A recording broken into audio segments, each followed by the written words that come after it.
ইয়াকুব আলাইহিস সালাম সন্তানদেরকে বললেন, তোমরা যাও, আল্লাহর কাছে তোমাদেরকে হাওলা করলাম, তোমরা যাও। আমার কেন জানি মনে হয় তোমাদের সবাইকে একসাথে আল্লাহ আমার কাছে ফিরাইয়া দিবেন। 9 ভাই চলে গেলেন, আবার বাদশার সামনে গেলেন, সামান্য কিছু পয়সা নিয়ে গেলেন। বাদশা, হে, আমাদের পরিবার চতুর্দিক থেকে বিপর্যস্ত, ভাইগুলো হারায় ফেললাম, আব্বাও চোখে দেখেন না, এই অভাবের সময় না খায়া আছেন, একবার খাইতে পারলে 3 দিন পর আর খাইতে পারে না। আমাদের কাছে খাদ্য নেওয়ার মতো পয়সাও পর্যন্ত নাই। আপনি যে কম দামে বিক্রি করতেছেন, এই কম মূল্যটাও পরিশোধ করার মতো সামর্থ্য আমাদের নেই। মেহেরবানি করে যদি আমরা যা দিই তা দিয়েই যদি আমাদেরকে খাদ্য দিন, তাহলে আমার পরিবারের সদস্যদেরকে নিয়ে বাঁচতে পারবো। এবং লক্ষ্য করুন, ইয়াকুব আলাইহিস সালামের পক্ষ থেকে একটা পত্র দেওয়া হয়েছে। ইয়াকুব আলাইহিস সালামের একটা পত্র 9 ভাই মিলিয়া ইউসুফ আলাইহিস সালামের দরবারে গিয়া ইয়াকুব নবীর সালাম পৌঁছায় দিলেন। সেই কানান থেকে আল্লাহর একজন পয়গম্বর, বুড়া মানুষ চক্ষু হারায় ফেলছেন, উনি আপনাকে সালাম দিছেন। ইউসুফ আলাইহিস সালাম যেই মাত্র শুনলেন ইয়াকুব আলাইহিস সালাম ভাইদের মাধ্যমে তার কাছে সালাম পাঠাইছেন, তিনি তো সহ্য করতে পারতেছেন না, আবেগে কান্না শুরু করে দিছেন। অভাবের কথা যখন বলছেন, আমি একজন অভাবী সন্তানদের পিতা হিসাবে বৃদ্ধ মানুষ আপনার কাছে সাহায্য চাইলাম, আমার পরিবার নিয়ে অত্যন্ত অভাবগ্রস্তের মধ্যে আছি, মেহেরবানি করে আপনি কিছু সাহায্য করে দিবেন। যেই মাত্র এই কথাগুলো ছেলেরা ইউসুফ আলাইহিস সালামের সামনে বলতেছেন, ইয়াকুব আলাইহিস সালামের এই কথাগুলো শুনে আর ইউসুফ সহ্য করতে পারেন নাই। তিনি দাঁড়ায় বলেন, ভাইয়ারা আমার, তোমরা কি ভুলে গেছো ইউসুফের সাথে কি আচরণ তোমরা করছিলা? ইউসুফের সাথে কিরূপ খারাপ আচরণ করছিলাম ভুলে গেছো নাকি? 10 ভাই 9 ভাই মাথাটা নিচ দিক দিয়ে তাকায় আছে। বিনিয়ামিনও সামনে আসছে, কারণ সে তো গোলামের মতো, হুকুম তো তার আছেই। এমনি 10 ভাইয়ের মধ্যে বড়জন বলতেছেন, তাহলে কি আপনি ইউসুফ নাকি? বলে, হ্যাঁ আমি ইউসুফ, সে হইল আমার ভাই বিনিয়ামিন। ইউসুফ আলাইহিস সালামকে মোটামুটিভাবে নিয়ে এমন একটা কক্ষের ভিতরে বন্দি করা হলো, এমন একটা কক্ষের ভিতরে আটকায় ফেললেন। ইউসুফ আলাইহিস সালাম পিছাইতেছেন আর জুলাইকা অগ্রসর হয়। আল্লাহর পয়গম্বর ইউসুফ আলাইহিস সালাম নিজের ইজ্জত হিফাজতের জন্য আল্লাহর ভয় অন্তরের মধ্যে উদয় হয়ে গেছে। উনি নিজেকে পিছায় নিচ্ছেন, কারণ উনি পবিত্র গণের একজন। এই পৃথিবীর বুকে আল্লাহ পাক রব্বুল আলামিন যত পবিত্র মানুষ পাঠাইছেন, এই পবিত্র মানুষগুলোর মধ্যে ইউসুফও একজন। এই ইউসুফ আলাইহিস সালামকে অপবিত্র করার জন্যই জুলাইকা তার মনের আশা পূরণ করার জন্য সামনের দিকে অগ্রসর হয়। জুলাইকা নিজের কাপড়গুলো খুলে ফেলতেছে, একটা একটা করে কাপড় খোলা শুরু করে দিয়েছে। কন্যা নাউজুবিল্লাহ। সর্বপ্রথম মাথার ওড়নাটা সরায়া ফেলছে। ওড়না সরায়া এই ঘরের ভিতরে এক কোণার মধ্যে একটা মূর্তি ছিল। এই জুলাইকা সকাল বিকাল দুপুর মূর্তির পূজা করত। ওড়নাটা দিয়ে মূর্তিটার চেহারাটা যখন ডেকে ফেলছে, মূর্তির চেহারা ডাকার কারণ হযরত ইউসুফ আলাইহিস সালাম জিজ্ঞাসা করলেন, জুলাইকা, মূর্তির চেহারাটা আপনি কেন ডাকলেন? মূর্তিকে ডেকে ফেললেন কেন? মাথার ওড়না নিজের মাথা খুললেন, মূর্তিকে ডেকে ফেললেন, কারণ কি? জুলাইকা জবাব দেন, হে ইউসুফ, যার সামনে আমি ইবাদত করি তার সামনে অন্যায় কেমনে করব? তারে দেখায়া দেখায়া গুনার কাজ করতে পারি না। অথচ মূর্তি কি দেখে নাকি? এটার সামনে যে মানুষ সেজদা দেয় এর কোনো ক্ষমতা আছে নাকি? যে সেজদা দেয় সে হলো MA পাস, আর যারে দেয় ও কি পাস? গোড়ার ডিম। কথা বুঝাই না? আমি ছোটোবেলায় মাঝে মাঝে তো ছোটো বাচ্চাদের সাথে যাইতাম, দেখতাম কেমনে বানায়, কেমনে কি করে। চিন্তা করে দেখলাম যদি এই মূর্তির ক্ষমতা থাকতো, মূর্তির যদি কিছু করা বা না করার ক্ষমতা থাকতো, সর্বপ্রথম ওদের সামনে যে তাকে ওরেই করল,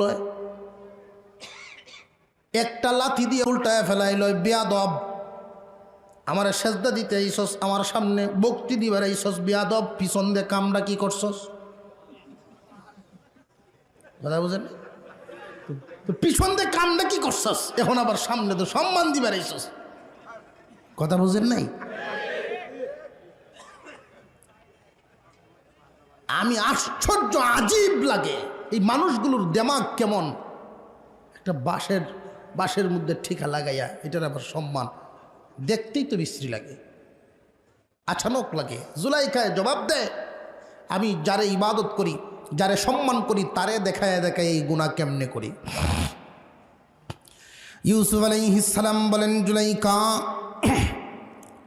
তুমি যার ইবাদত করো তার সামনে গুনাহ করতে লজ্জা করো, সুতরাং তুমি মূর্তিকে মানো, মূর্তিকে ডেকে ফেলেছ, মূর্তির সামনে তুমি গুনার কাজ করবা না। রে জুলাইখা, আমি যারে মানি, তার ইবাদত করি, তার সামনে আমিও গুনাহ করতে পারবো না। কিন্তু অবস্থা হলো আমি যাকে মানি সেই আল্লাহকে ডাকার ব্যবস্থা না। তোমার যদি খারাপ লাগে, আমি আল্লাহরে দেখায় দেখায় কেমনে গুনাহটা করব। অবশেষে জুলাইখা যখন তার দিকে এভাবে অগ্রসর হতেই আছে, কাপড় খুলতে আছে, ইউসুফ আলাইহিস সালাম নিজেকে পিছায়া নিতে নিতে ওয়ালের সাথে যখন নিজেকে ঠেকায় ফেললেন, চক্ষু বন্ধ করে ডাক দিলেন, আল্লাহ। নিজের চেষ্টা কিন্তু সর্বোচ্চ করতে হবে। গুনাহ থেকে বাঁচার জন্য যেইখানে গুনাহ হয়, রে যুবক, গুনাহ থেকে বাঁচার যদি তোমার নিয়ত থাকে, গুনাহ হয় জায়গাটা তুমি ছেড়ে দিবা। যেইখানে গেলে গুনার ভয় আছে, গুনার আশঙ্কা হয়, এই জায়গায় থাকা যাবে না। ইউসুফ আলাইহিস সালাম এখানে থাকেন নাই। তিনি জানেন ঘরের দরজার মধ্যে তালা লাগানো আছে। দরজা আবার একটা নয়, আল্লাহ পাক নিজেই বলেছেন আবওয়াব। দরজার বহুবচন বাবুন অর্থ দরজা, বাবের বহুবচন আবওয়াব। তাহলে কি একটা না অনেকগুলো? আল্লাহ রাব্বুল আলামিন নিজেই বলেন অনেকগুলো দরজা বিশিষ্ট একটা কক্ষের ভিতরে নিয়ে ঢুকাইল। একটা বিল্ডিংয়ের ভিতরে কি রুম একটা থাকে না অনেকগুলো? একটার পরে একটা, একটার পরে একটা, একটার পরে একটা, ওইভাবে অনেকগুলো দরজা বিশিষ্ট একটা কক্ষের ভিতর নিয়ে ঢুকাইয়া সবগুলোর মধ্যে তালা লাগাইয়া দিয়েছিল ইউসুফ আলাইহিস সালাম। এটা ভালো করেই জানেন। জুলাইখা দেখাইতেছে, এই যে দেখো চাবি আমার হাতে, বাঁচতে পারবা না, বহুদিন যাবৎ তোমার পিছনে লেগে আছি, মনের আশা পূরণ হয় না। ইউসুফ আলাইহিস সালাম বলেন, মাআযাল্লাহ, আল্লাহর কাছে ফানা চাই। আল্লাহ দেখতেছেন, আল্লাহ কিন্তু দেখতেছেন। রে জুলাইখা, আল্লাহকে ভয় করো, আল্লাহকে ভয় করো। এত বুঝানোর পরেও যখন তাকে বোঝানো যাচ্ছে না, তখন ইউসুফ আলাইহিস সালাম নিয়ত করলেন, আমি চেষ্টা করার মালিক, আল্লাহ বাছাইবার মালিক। আমি চেষ্টা করব গুনাহ থেকে বাঁচার জন্য, আমি চেষ্টা করব, বাছাইবার মালিক তো আমার আল্লাহ। তিনি একটা দৌড় দিলেন, আল্লাহু আকবার বলে একটা দৌড় দিলেন। তিনি জানেন সামনেই দরজা পাবেন, চক্ষু বন্ধ করে একটা দৌড় দিলেন। এক দৌড় দিয়ে দেখেন সামনে আর দরজা একটাও লাগানো নাই। চক্ষু খুলে দেখেন 7টা দরজা পাড়ি দিয়া একবারে শেষের রুমের শেষ দরজার সামনে আইসা দাঁড়াইছেন। ইউসুফ আলাইহিস সালাম যেই মাত্র আইসা দাঁড়াইছেন, চক্ষু খুলেই দেখেন আজিজে মিশর সামনে দাঁড়ানো, জুলাইখার স্বামী। এই যে জুলাইখার স্বামী দাঁড়াইছে, এখন জুলাইখাও তো পিছনে পিছনে আছে। জুলাইখা তাড়াতাড়ি বলে, স্বামী, হ্যাঁ, এই গুলামের শাস্তি কি হতে পারে যে নাকি আপনার বিবির সাথে অপকর্ম করার চেষ্টা করে? জাতি চিনচন্নি, 1 মিনিট আগেও ভালোবাসার কোনো কমতি নাই। যেই মাত্র দেখছে দোষ নিজের উপরে পড়বে এমনি ফলায় দেয় আরেকজনের উপরে। কথা বুঝে আসছে? সাবধান, এই দুনিয়া জুড়ে অনেক রেকর্ড কিন্তু ঘটতেছে। অনেক মানুষ এমন আছেন ভালোবাসার ঠেলায় বাড়িঘর বিটা যা আছে সব আছে না নাই, সব লেখকে দিয়া পরে এমন অবস্থা হয়, কথায় কথায় উঠতে হয় আর বসতে হয়। খুব সাবধান। বহু মানুষ এমন থাকেন, সে থাকে বিদেশে, বাবা মার নামে অ্যাকাউন্ট করলে তো অসুবিধা নাই না, বিবি সাহাবার নামে করছইন, 16 বছর পর্যন্ত টাকা পাঠাইলেন। যেই মাত্র উনি দেশে আসবেন এর 1 সপ্তাহ আগেই টাকা পয়সা লইয়া উদাও। এমন ঘটনা আছে না নাই বাংলাদেশে? খুব সাবধান। 1 মিনিটও লাগে নাই, পরিবর্তন হয়ে গেল। ইউসুফ আলাইহিস সালামের উপরে দোষ চাপায়া দিয়েছেন। আল্লাহ পাক রব্বুল আলামিন কুরআনুল কারীমের ভিতরে নিজেই উল্লেখ করেন, শয়তানের চক্করের চাইতে এই জাতির চক্কর আরো কঠিন। হুজুর আকরাম সাল্লাল্লাহু আলাইহি ওয়াসাল্লাম দোয়া শিখায়া দিয়েছেন, আল্লাহুম্মা ইন্নী আউযু বিকা মিনাল ফিতনাতিন নিসা। আল্লাহ তোমার কাছে নারী ফিতনার চাইতে তোমার কাছে আশ্রয় চাই, নারীদের ফিতনা থেকে আশ্রয় চাই। ইউসুফ আলাইহিস সালাম যেই মাত্র দেখলেন ওর উপরে চাপায় দিলেন। ইউসুফ আলাইহিস সালাম যদি এই সময় চুপ থাকেন, নীরবতা সম্মতির একটা লক্ষণ হয়ে যায়। সব সময় কিন্তু নীরব থাকতে নাই, প্রতিবাদী হওয়া লাগে। একদম যদি মনে করেন যে না সুবহানাল্লাহ আলহামদুলিল্লাহ তসবিহ ভরে জীবন কাটায় দিব, আল্লাহ রাব্বুল আলামিন এমন দরবেশির কথা কিন্তু বলেন নাই। তা'মুরুনা বিল মারুফ ওয়া তানহাউনা আনিল মুনকার। সৎ কাজের আদেশের কথা যেমন বলেছেন, অসৎ কাজের বাধা দেওয়ার কথাও কিন্তু সাথে সাথে এইভাবে বলেছেন।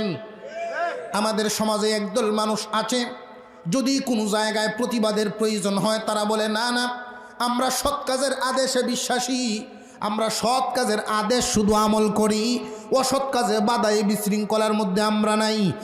আল্লাহ রাব্বুল আলামিন এদের প্রতি সন্তুষ্ট হন না। আর রসুল বলেন যার ভিতরে জিহাদের আগুন নাই ওই মানুষটা মুনাফিকের থেকে খালি না। যার ভিতরে জিহাদ করার মতো আগুন জ্বলে না, বাতিলের বিরুদ্ধে কথা বলতে জানে না, সে জানবা একটা মুনাফিক। মুনাফিক তো কারোর কপালে লিখা থাকে না, কিছু নিদর্শন দেখলেই বোঝা যায়। যেই মানুষটা মুসলমানের তুলনায়, নিজ জাতির তুলনায় ভিন্ন জাতির সাথে তার বন্ধুত্ব করতে পছন্দ হয়, বুঝবা সে মুনাফিক। আমাদের এই দেশের বড় বড় ব্যক্তিরা লক্ষ্য করে দেখবেন, এই দেশের নামি দামি আল্লাহওয়ালাদের সমালোচনা করে, আর যাদের ঈমান নাই বেঈমানদের প্রশংসা করে। 2 দিন আগেও আল্লামা আজিজুল হক রহমতুল্লাহি আলাইহির ব্যাপারে কত বড় মন্তব্য করেছে। উনি নাকি জঙ্গি সংগঠনের উৎপত্তিকারী, জঙ্গি সংগঠন নাকি উনি করেছিলেন, সর্বপ্রথম নাকি উনি করেছিলেন জঙ্গি সংগঠন। কথা বুঝে আসছে নাকি? সাবধান সাবধান। আল্লামা আজিজুল হক রহমতুল্লাহি আলাইহির ব্যাপারে যদি এরকম কটূক্তি করা হয়, যিনি সারা বাংলাদেশে এশিয়া মহাদেশের একজন শেখুল হাদিস নামে পরিচিত, এই বাংলাদেশের অনেক মুসলমান যদিও পুরোপুরি ইসলামের উপরে চলতে পারে না, কিন্তু এই অপবাদ সহ্য করে তারা নিবে না।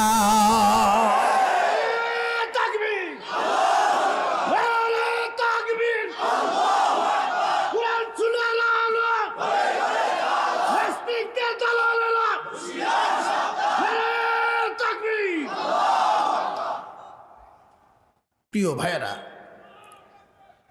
আল্লাহর দ্বীন আল্লাহ পাক টিকায় রাখবেন, আপনি চেষ্টা করলেও হবে, না করলেও হবে।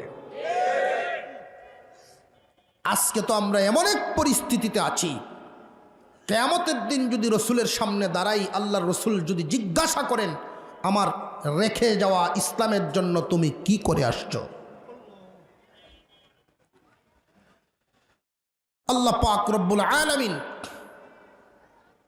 ইউসুফ আলাইহিস সালামকে হেফাজত করলেন। জুলাইকা তো তার উপরে দোষ দিয়া দিলেন। তিনি আর তখন চুপ থাকেন নাই। তিনি বলেন, আমি অন্যায় করি নাই, বরং সে আমাকে বুগাইছে, সে আমার পিছনে লাগছে। এখন ইউসুফ আলাইহিস সালামের ব্যাপারে জুলাইকা কিন্তু ভালো করেই জানে যে সে সৎ মানুষ। জুলাইকার স্বামীও জানে। কিন্তু এখানে তো ইউসুফের ব্যাপারে কোনো সাক্ষী নাই, ইউসুফের পক্ষে কোনো সাক্ষী নাই।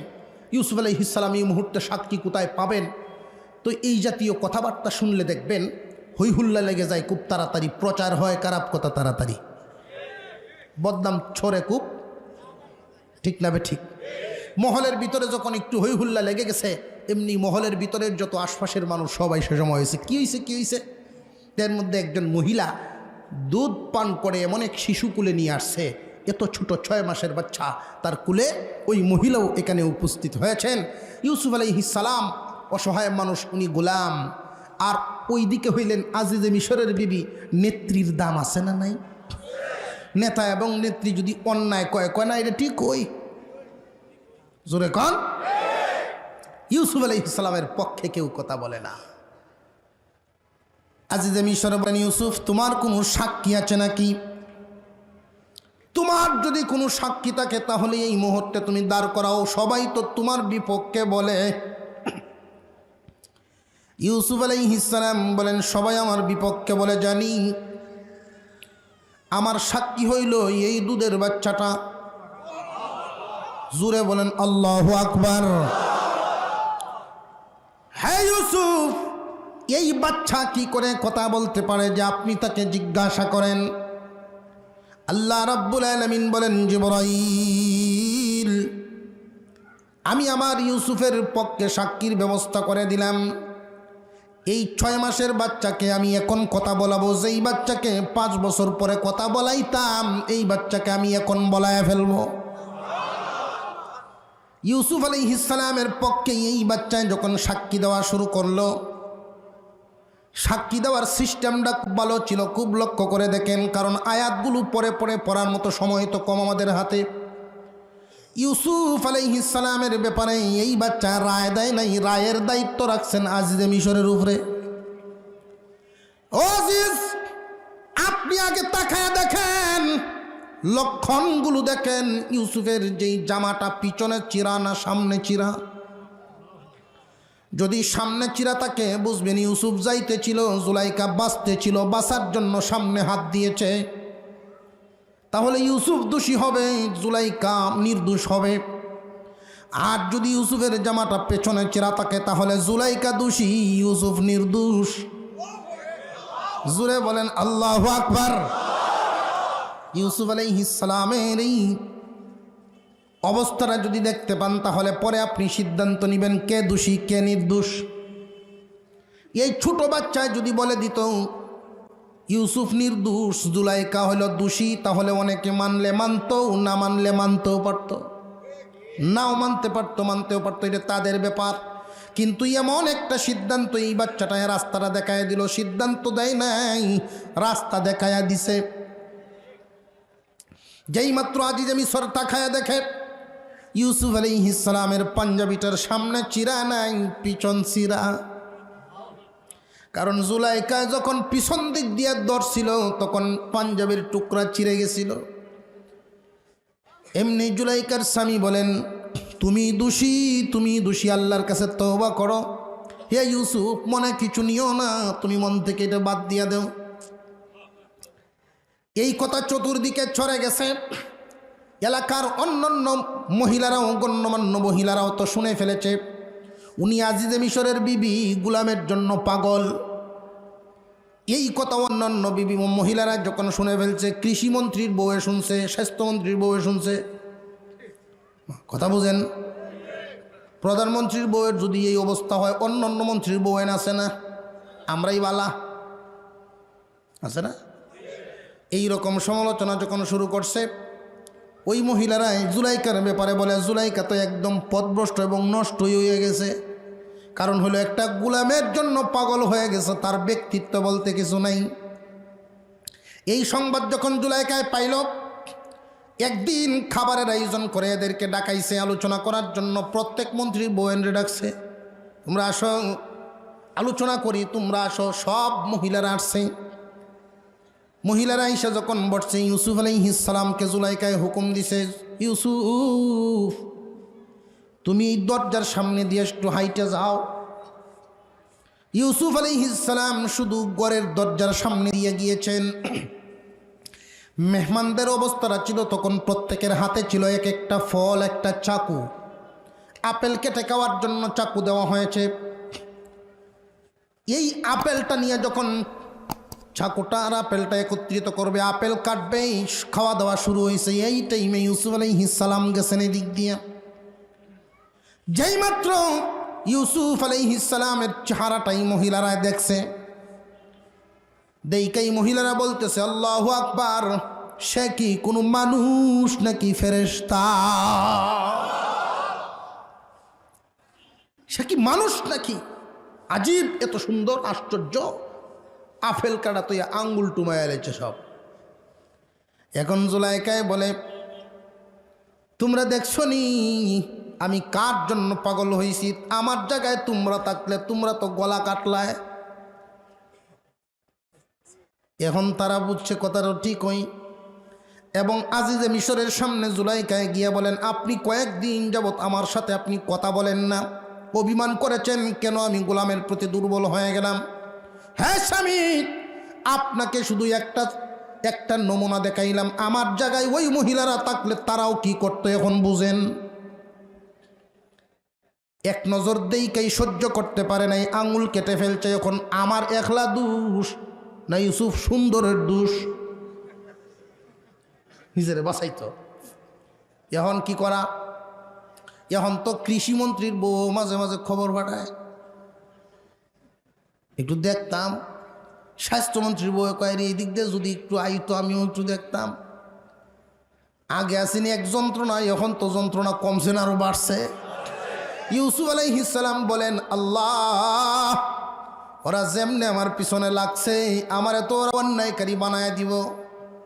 আল্লাহ, এই এদের অবস্থার থেকে তুমি আমার রেহাই দাও, ইয়ার চাইতে আমার জেলখানাই বালা। আল্লাহ পাক রব্বুল আলামিন জেলখানার ব্যবস্থাই করে দিলেন। জেলে ঢুকলেন উনি একাধারে। কয়েক বছর পর্যন্ত তিনি জেলে রইলেন। জেলখানা উনাকে যখন দেওয়া হয় একটা অপবাদ দিয়া, কারণ একজন নির্দোষ মানুষকে তো জেলে দেওয়া যায় না, দোষের একটা চাপ দিয়ে তো দিতে হবে। কৃষিমন্ত্রী, স্বাস্থ্যমন্ত্রী সব মানুষের মাথা গরম। কয় যেমনি আমরা বউন পাগল হইছে অবস্থা বালা না, ইয়ারে জেল লয়ে যাই। কেমনে নেওয়ান? দোষ দিছে তার উপরে, জুলাইকার সাথে এই অপকর্ম করেছে। জুলাইকা তো স্টেটমেন্ট দিছে, তারা জেল নিয়ে গেছে। বহুদিন পরে, অনেক লম্বা ঘটনা তো। এই দেশের বাদশাহ, যেই বাদশাহ ছিল আগে, ওই বাদশাহ দুনিয়া থেকে বিদায় হয়ে গেছে। বাদশার ছেলে ছিল অনেক বড় শিক্ষিত হয়েছে। পৃথিবীর তৎকালীন জামানার তৎকালীন সময়ে পৃথিবীতে ভাষা ছিল ৬০ প্রকারের ভাষা। এই ৬০টা ভাষারই পণ্ডিত ছিল মিশরের সেই বাদশার ছেলে, যে নাকি পরবর্তীতে বাদশাহ হয়েছে। বাদশার ছেলে যখন বাদশাহ হলো, এই বাদশাহ একবার একটা স্বপ্ন দেখছে, আজীব স্বপ্ন। কি? যে তার সামনে দেখা গেছে ৭টা মোটা মোটা গাবি যাচ্ছে, ৭টা মোটা তাজা গাবি। আবার পিছনে পিছনে আরও ৭টা মোটা তাজা গাবি। এই পিছনের ৭টা মোটা তাজা পাতলা, পিছনের পাতলা হালকা যেই গাবিগুলো সামনের মোটা তাজা গাবিগুলোকে আস্ত গিলে খেয়ে ফেলতেছে। পিছনের গাবিগুলো হালকা শুকনা, সামনের গাবিগুলো মোটা তাজা। যুক্তে কি লয়? কোনটার ফেডো কোনটা ডুক্ত? মুডার ফেডো চিকন ডুক্ত।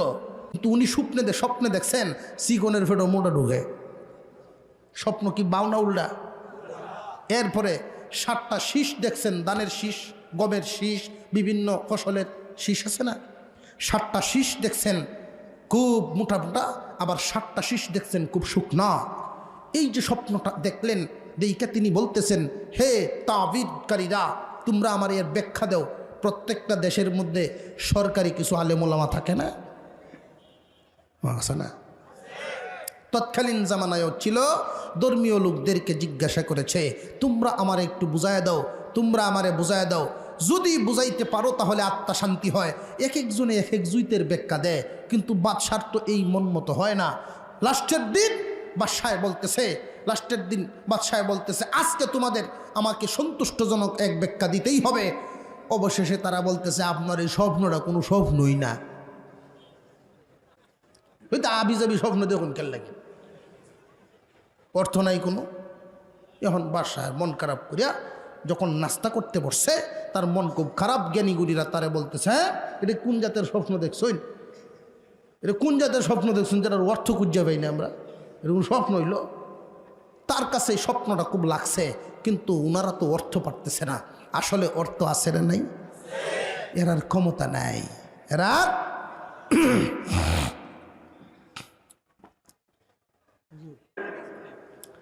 ইউসুফ আলাইহিস সালাম জেলের ভিতরে আছেন, বাদশাহ স্বপ্ন দেখছেন। এই বাদশাহ কি পুরান বাদশাহ না নয়া বাদশাহ?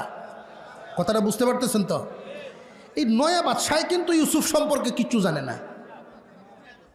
ইউসুফ আলাইহিস সালাম জেলে ঢুকছেন নতুন বাদশার আমলে না পুরান বাদশার আমলে? পুরান বাদশার আমলে।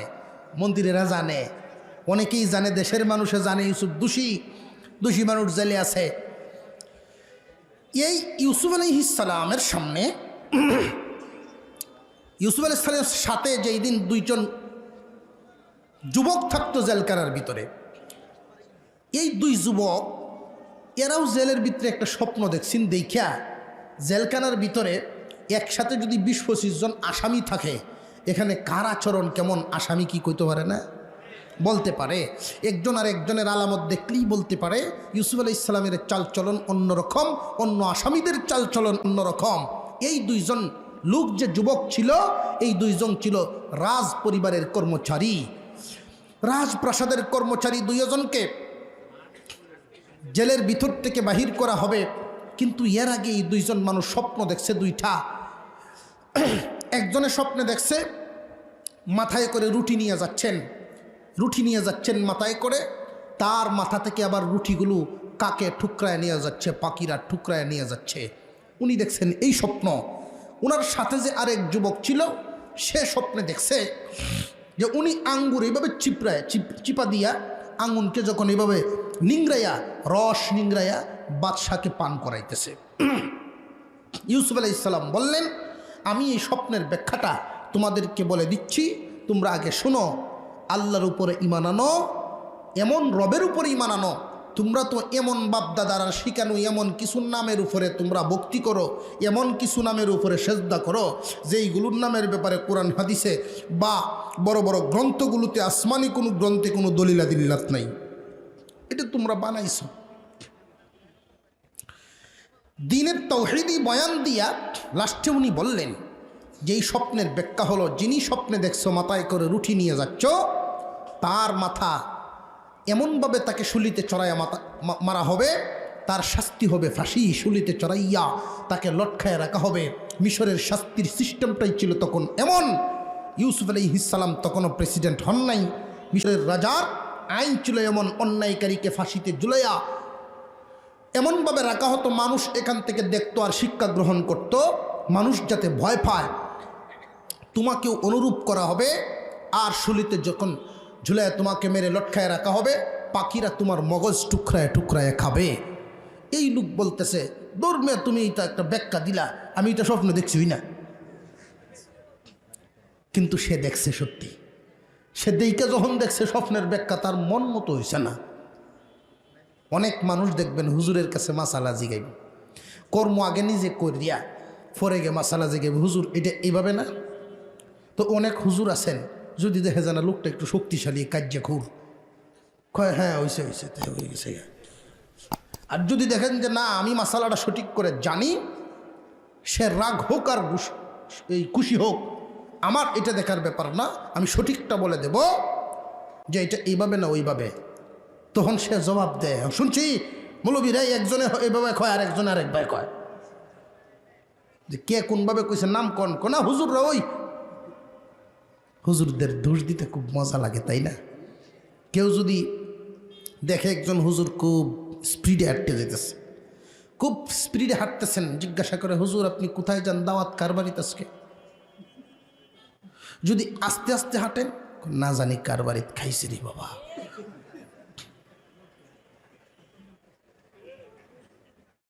আল্লাহু আকবার। আমরা এক মুরব্বী, উনি খুব মজা করে বলতেন, মুয়াজ্জিন সাহেব আর ইমাম সাহেব মাগরিবের নামাজ পড়ার জন্য দাঁড়াইছেন।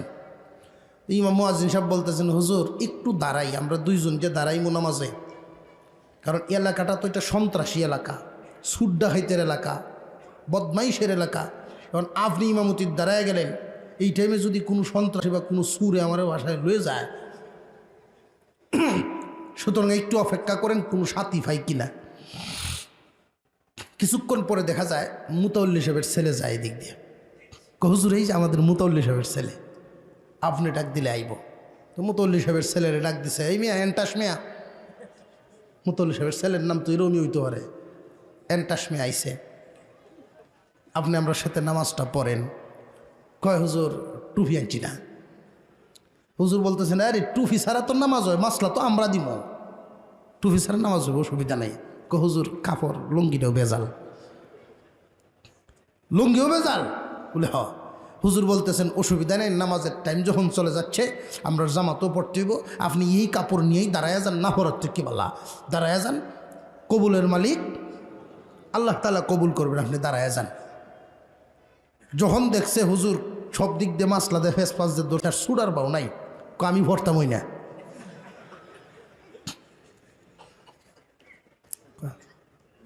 আমি নামাজ পড়তামই না। কেন? এতক্ষণে আমি বাউসাউ করে আনলাম, বুঝাই বাজাই, এখন নামাজ এক কথায় দিলেন, শেষ করে নামাজ ভরতে নেই না। পড়তাম না যে আসল কথা কইতাম। কি কথা? যে আমার কাপড়ও কোনো সমস্যা নাই, আমার মনও কোনো সমস্যা নাই। সমস্যা রইল নামাজ পড়তাম কার পিছে, আপনারাই তো ঠিক নাই।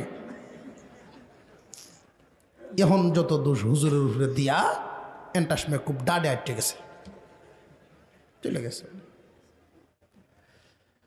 ইউসুফ আলাইহিস সালামের উপরে দোষ দেওয়া দিছে, ধরবে এই স্বপ্নই দেখছি না, আপনি ভুল কইতেছেন। আর যিনি দেখছেন আঙ্গুর নিংড়াইয়া রস খাওয়াচ্ছেন বাদশাকে, ইউসুফ আলাইহিস সালাম বলছেন, তুমি পূর্বের চাকরিতে বহাল থাকবে। একজন বাদশার খাস বাবুর্চি ছিল, আর একজন বাদশাকে এই শরাব পান করাইতো। বাবুর্চি ছিল একজন, শরাব পান করাইতো একজন। যেই বাবুর্চি তার বিরুদ্ধে, অর্থাৎ মুফাসসিরিনে কেরাম এই ঘটনাটা লিখছেন এভাবে যে বাদশাকে বিষ পান করাইয়া, খাদ্যে ভেজাল দিয়ে বাদশাকে মেরে ফেলার জন্য একদলে চেষ্টা করছিল।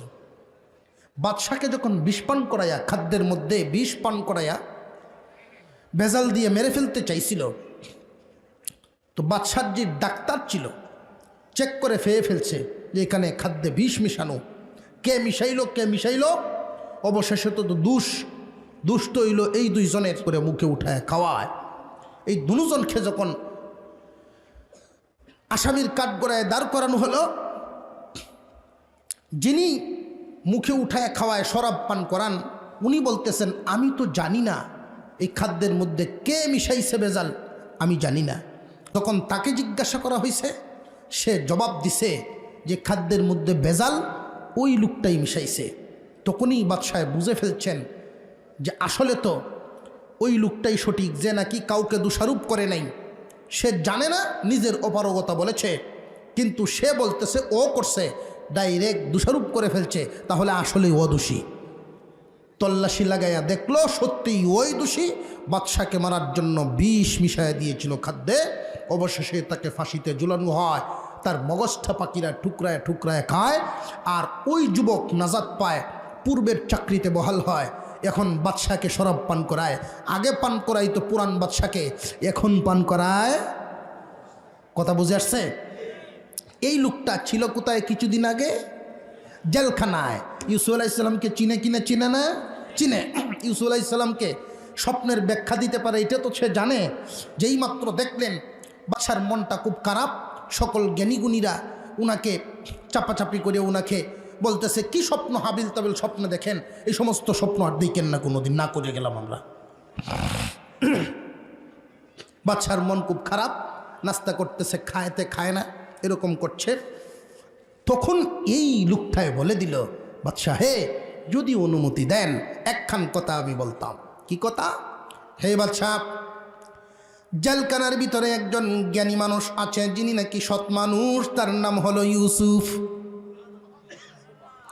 আমার মনে হয় যদি পাঠানো হয় আমাকে একটু সময় দিন, জেলখানার ভিতরে আমি যাই, আপনার স্বপ্ন তার কাছে বললে একটা ব্যাখ্যা পাওয়া যাইতে পারে।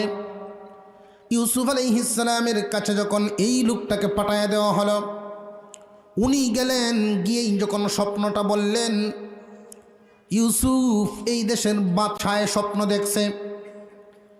এই স্বপ্ন যে কেউ দেখে নাই, কারণ এক একজনের ব্যাখ্যাটা আবার এক এক রকম হবে।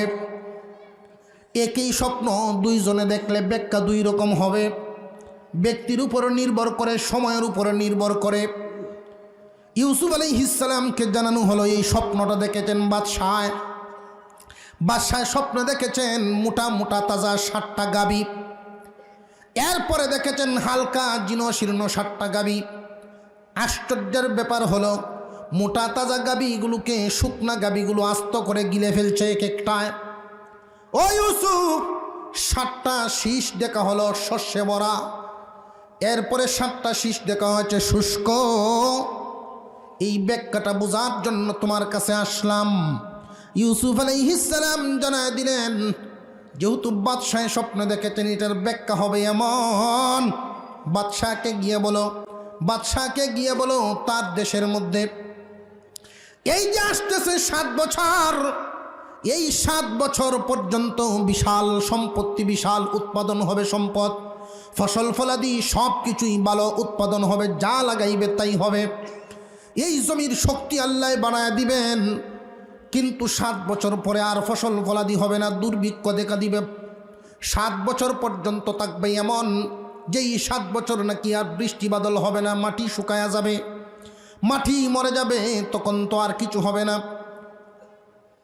এই অভাবটা পূরণ করতে হবে, এখন জমা করে পরবর্তীতে পূরণ করতে হবে। বাদশাকে বলবা সুকৌশলের জন্য দেশ পরিচালনা করে। সে যখন ফিরে এসে বাদশার কাছে স্বপ্নটা বলল, বাদশাহ শুয়া ছিলেন, জোয়ান মানুষ, যুবক মানুষ শুয়া ছিলেন।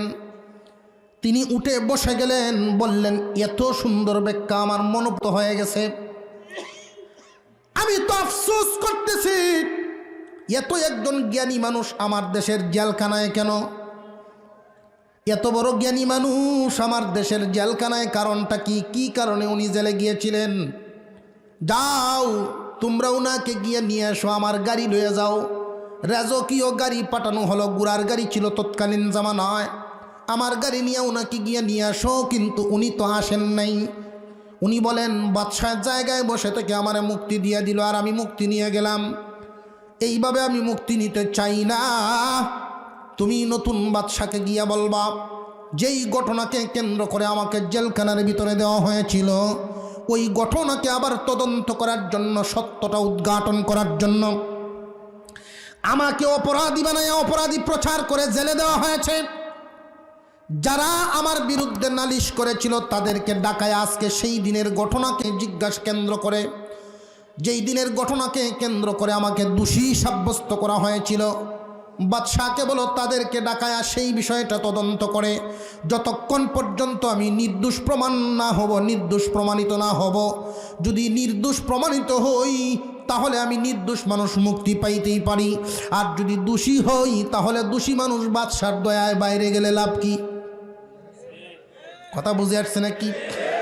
ইউসুফ আলাইহিস সালাম এই কথা বললেন যে আমার বিষয়টা তদন্ত করবা। এই জন্য ইউসুফ আলাইহিস সালামের সাথে একজন মানুষ ছিলেন, খুব মিল মোহব্বত ছিল।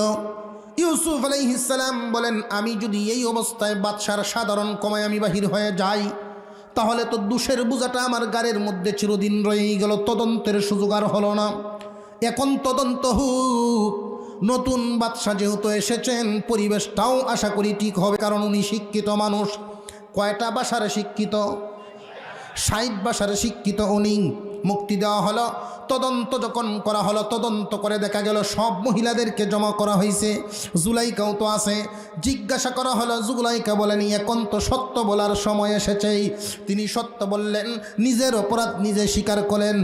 ইউসুফ আলাইহিস সালাম নির্দোষ মানুষ যখন প্রমাণ করলেন, সকল মহিলাই বলে দিল, তখন বাদশাহ বলেন এই মানুষকে শুধু লোক পাঠায় আনাটা ঠিক হবে না, আমি বাদশাহ নিজে গিয়া তারে সম্মান জানায় আনা দরকার। নির্দোষ মানুষকে জেলখানার ভিতরে রাখা হয়েছে, আমরা বিরাট বড় জুলুম করে ফেলেছি তার উপরে। উনার কাছে ক্ষমা চায় যখন উনাকে মুক্তি দেওয়া হয়, ইউসুফ আলাইহিস সালামকে আল্লাহ পাক নিজে শিক্ষা দিয়েছেন। কারণ 10 বছর যখন আজিজে মিশরের বাড়িতে ছিলেন, গোপন বিশ্ববিদ্যালয়ে, গোপন বিদ্যালয়ে মহান মাওলা গোপনে গোপনে উনারে অনেক শিক্ষা শিক্ষিত করেছেন। এমনকি ওই যে ছেলেটা সারা বিশ্বের ভাষা শিখছে, এর চাইতে একটা ভাষা আল্লাহ ইউসুফরে বেশি শিখাইছেন। উনি 60 ভাষায় পাণ্ডিত্য অর্জন করেছেন। আর আল্লাহ পাক ইউসুফ আলাইহিস সালামকে গোপনে গোপনে 61 ভাষায় পাণ্ডিত্য দিয়েছেন। বাদশাহ ওনাকে সম্মান দিয়ে বাহিরে আনলেন। দুইজন নাস্তা করলেন, একই বিছানায় সামনাসামনি বসলেন, আলোচনা করতেছেন। আপনি আমাকে পরামর্শ দিন, আপনার পরামর্শ মতেই আমি দেশটা চালাতে চাই। কারণ কি জানেননি? তার কারণটা হলো আপনি স্বপ্নের সুন্দর ব্যাখ্যাটা দিয়েছেন। বাদশাহ ইউসুফ আলাইহিস সালামকে পরীক্ষা করার জন্য একবার ভাষা পাল্টায় পাল্টায় কথা বলে। ইউসুফ আলাইহিস সালাম অনুরূপভাবেই উত্তর দেন। বাদশাহ আশ্চর্য হয়ে যাইতেছে, আজীব হয়ে যাইতেছে। আমি একজন বাদশার সন্তান, পৃথিবীর বিভিন্ন দেশের ভাষা অনেক কষ্ট করে অর্জন করলাম। উনি জেলখানায় রইলেন, ওইখান থেকে কিভাবে তিনি এই ভাষাগুলো আয়ত্ত করলেন? এইভাবে একটার পরে একটা বলতে বলতে ওনার 60টা ভাষা পুঁজি শেষ। এবার ইউসুফ আলাইহিস সালাম বলেন এবার আমি শুরু করি। উনি শুরু করলেন ওনার দাদার ভাষা আরবিতে। আরবি ভাষাটা মিশরের বাদশাহ জানতো না। উনি যখন আরবিতে জিজ্ঞাসা করলেন, তখন বললেন এই ভাষা কোন দেশের? এই ভাষা তো আমি জানি না। ইউসুফ আলাইহিস সালাম বললেন এই ভাষাটা আমার এক দাদার ভাষা, আমার দাদার একজন ভাই, অর্থাৎ আমার দাদা ইসহাক আলাইহিস সালাম। ইউসুফ আলাইহিস সালামের দাদার নাম কি? কথা বুঝে আসতেছে? ইব্রাহিম আলাইহিস সালামের ছেলে ছিল 2 জন, অনেকজন, কিন্তু পয়গম্বর 2 জন, একজন ইসমাইল আর একজন ইসহাক। ইসহাক আলাইহিস সালাম আর ইসমাইল আলাইহিস সালাম তারা তো একই বাবার সন্তান। ইসহাক আলাইহিস সালামের ছেলের নাম ইয়াকুব আলাইহিস সালাম, ইয়াকুব আলাইহিস সালামের ছেলের নাম ইউসুফ আলাইহিস সালাম। ইসহাক আলাইহিস সালামের ছেলের দিকের নাতি হলো ইউসুফ, ইসমাইল আলাইহিস সালামের বাতিজার দিকের নাতি হইল ইউসুফ। কথা বুঝে আসছে? ইসহাক আলাইহিস সালামের ছেলে হইল ইয়াকুব আলাইহিস সালাম, ইসমাইল আলাইহিস সালামের বাতিজা হইল ইয়াকুব আলাইহিস সালাম। তাহলে ইউসুফ আলাইহিস সালাম বলতেছেন, হে বাদশাহ, এই ভাষা কোনো বিদ্যালয়ে শিক্ষা দেওয়া হয় না, এই ভাষা হলো আমার একজন দাদার ভাষা,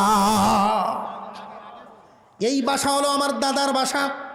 সেখান থেকেই এই ভাষাটা শিক্ষা করলাম। ইউসুফ আলাইহিস সালাম এই ভাষার ব্যাপারে যখন বললেন, তিনি বললেন তাহলে তো বুঝে ফেলেছি, তাহলে বুঝে ফেলেছি আপনি তো পয়গম্বরের পরিবারের সন্তান। আমি বুঝে ফেলেছি আপনি তো বনি ইসরাইলের পয়গম্বরের পরিবারের সন্তান।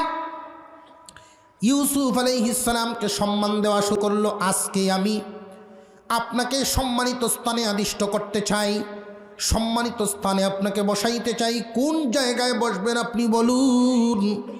ইউসুফ আলাইহিস সালাম তখন বলেছিলেন, ও বাদশাহ, আমাকে তুমি অর্থমন্ত্রীর দায়িত্ব দাও। কি মন্ত্রী? যদিও শরীয়তে পদ ছায়া নেওয়া জায়েজ না, কিন্তু ক্ষেত্র বিশেষ জায়েজ। যদি দেখা হয় যে এখানে 10 জন আমরা বসা আছি বা 100 জন বসা আছি, এখানে একটা পদ সামনে রাখা আছে, কেউই যদি এটার প্রতি লোভ না করে, এমত অবস্থায় জায়েজ আছে, যাকে যোগ্য মনে করা হবে সকলে মিলে তাকে দিবে। কিন্তু যদি এটা নিয়ে কারাকারি শুরু হয়, কার আগে কে নিবে, কার আগে কে নিবে, এমত অবস্থায় যিনি সচেতন ব্যক্তি উনি যদি চুপ থাকেন তাহলে ওনার জন্য এটা সমীচীন নয়। কারণ এই পথটা যেই জায়গায় গেলে নিরাপদ থাকবে, মানুষের সুন্দর সেবা পাবে, উচিত হবে তার জন্য এটা অগ্রসর হয়ে নিয়ে নেওয়া। ইউসুফ আলাইহিস সালাম অর্থ মন্ত্রণালয়ের দায়িত্বটা ছায়া নেওয়ার কারণ হলো উনি চেয়ে নিলেন এই কারণেই যে আমি ছাড়া ভিন্ন জায়গায় যদি এই পদটা যায়, ওই পদের অনুসারী, এই পদের অধিকারী যিনি হবেন তিনি সুন্দর সুষ্ঠুভাবে পরিচালনা করতে পারবেন না, না করার কারণে দেশের জনগণ কষ্টে পতিত হবে। এই জন্য ইউসুফ আলাইহিস সালাম চেয়ে নিলেন। চেয়ে নেওয়ার পরে উনি আইন করলেন, হে বাদশাহ, হে 10 বছর পর্যন্ত 7 বছর পর্যন্ত এদেশে সুন্দর ফসল হবে, অনেক ভালো ফসল হবে। আমরা খাদ্য গুদাম তৈরি করি, গুডাউন তৈরি করি। ইতিহাস এটাই প্রমাণ করে এই যে সারা বিশ্বে বিভিন্ন দেশে খাদ্য গুদাম গুডাউনের যেই আবিষ্কার সর্বপ্রথম পৃথিবীর বুকে ইউসুফ আলাইহিস সালাম আবিষ্কার করেছিলেন। সর্বপ্রথম ইউসুফ আলাইহিস সালাম আবিষ্কার করেছেন খাদ্য কিভাবে জমা করা যায়। ইউসুফ আলাইহিস সালাম পরামর্শ দিলেন, তোমরা যেই শস্যগুলো উঠাইবা জমিন থেকে, ওই খাদ্যগুলো খাদ্যের শীষের ভিতর থেকে আলাদা করবা না। আলাদা করলে খাদ্যগুলো নষ্ট হয়ে যেতে পারে। শীষের ভিতরে রাখবা, তাহলে আর নষ্ট হবে না। শীষের ভিতরে রাখবা, এই অবস্থায় আমরা গুদামজাত করব।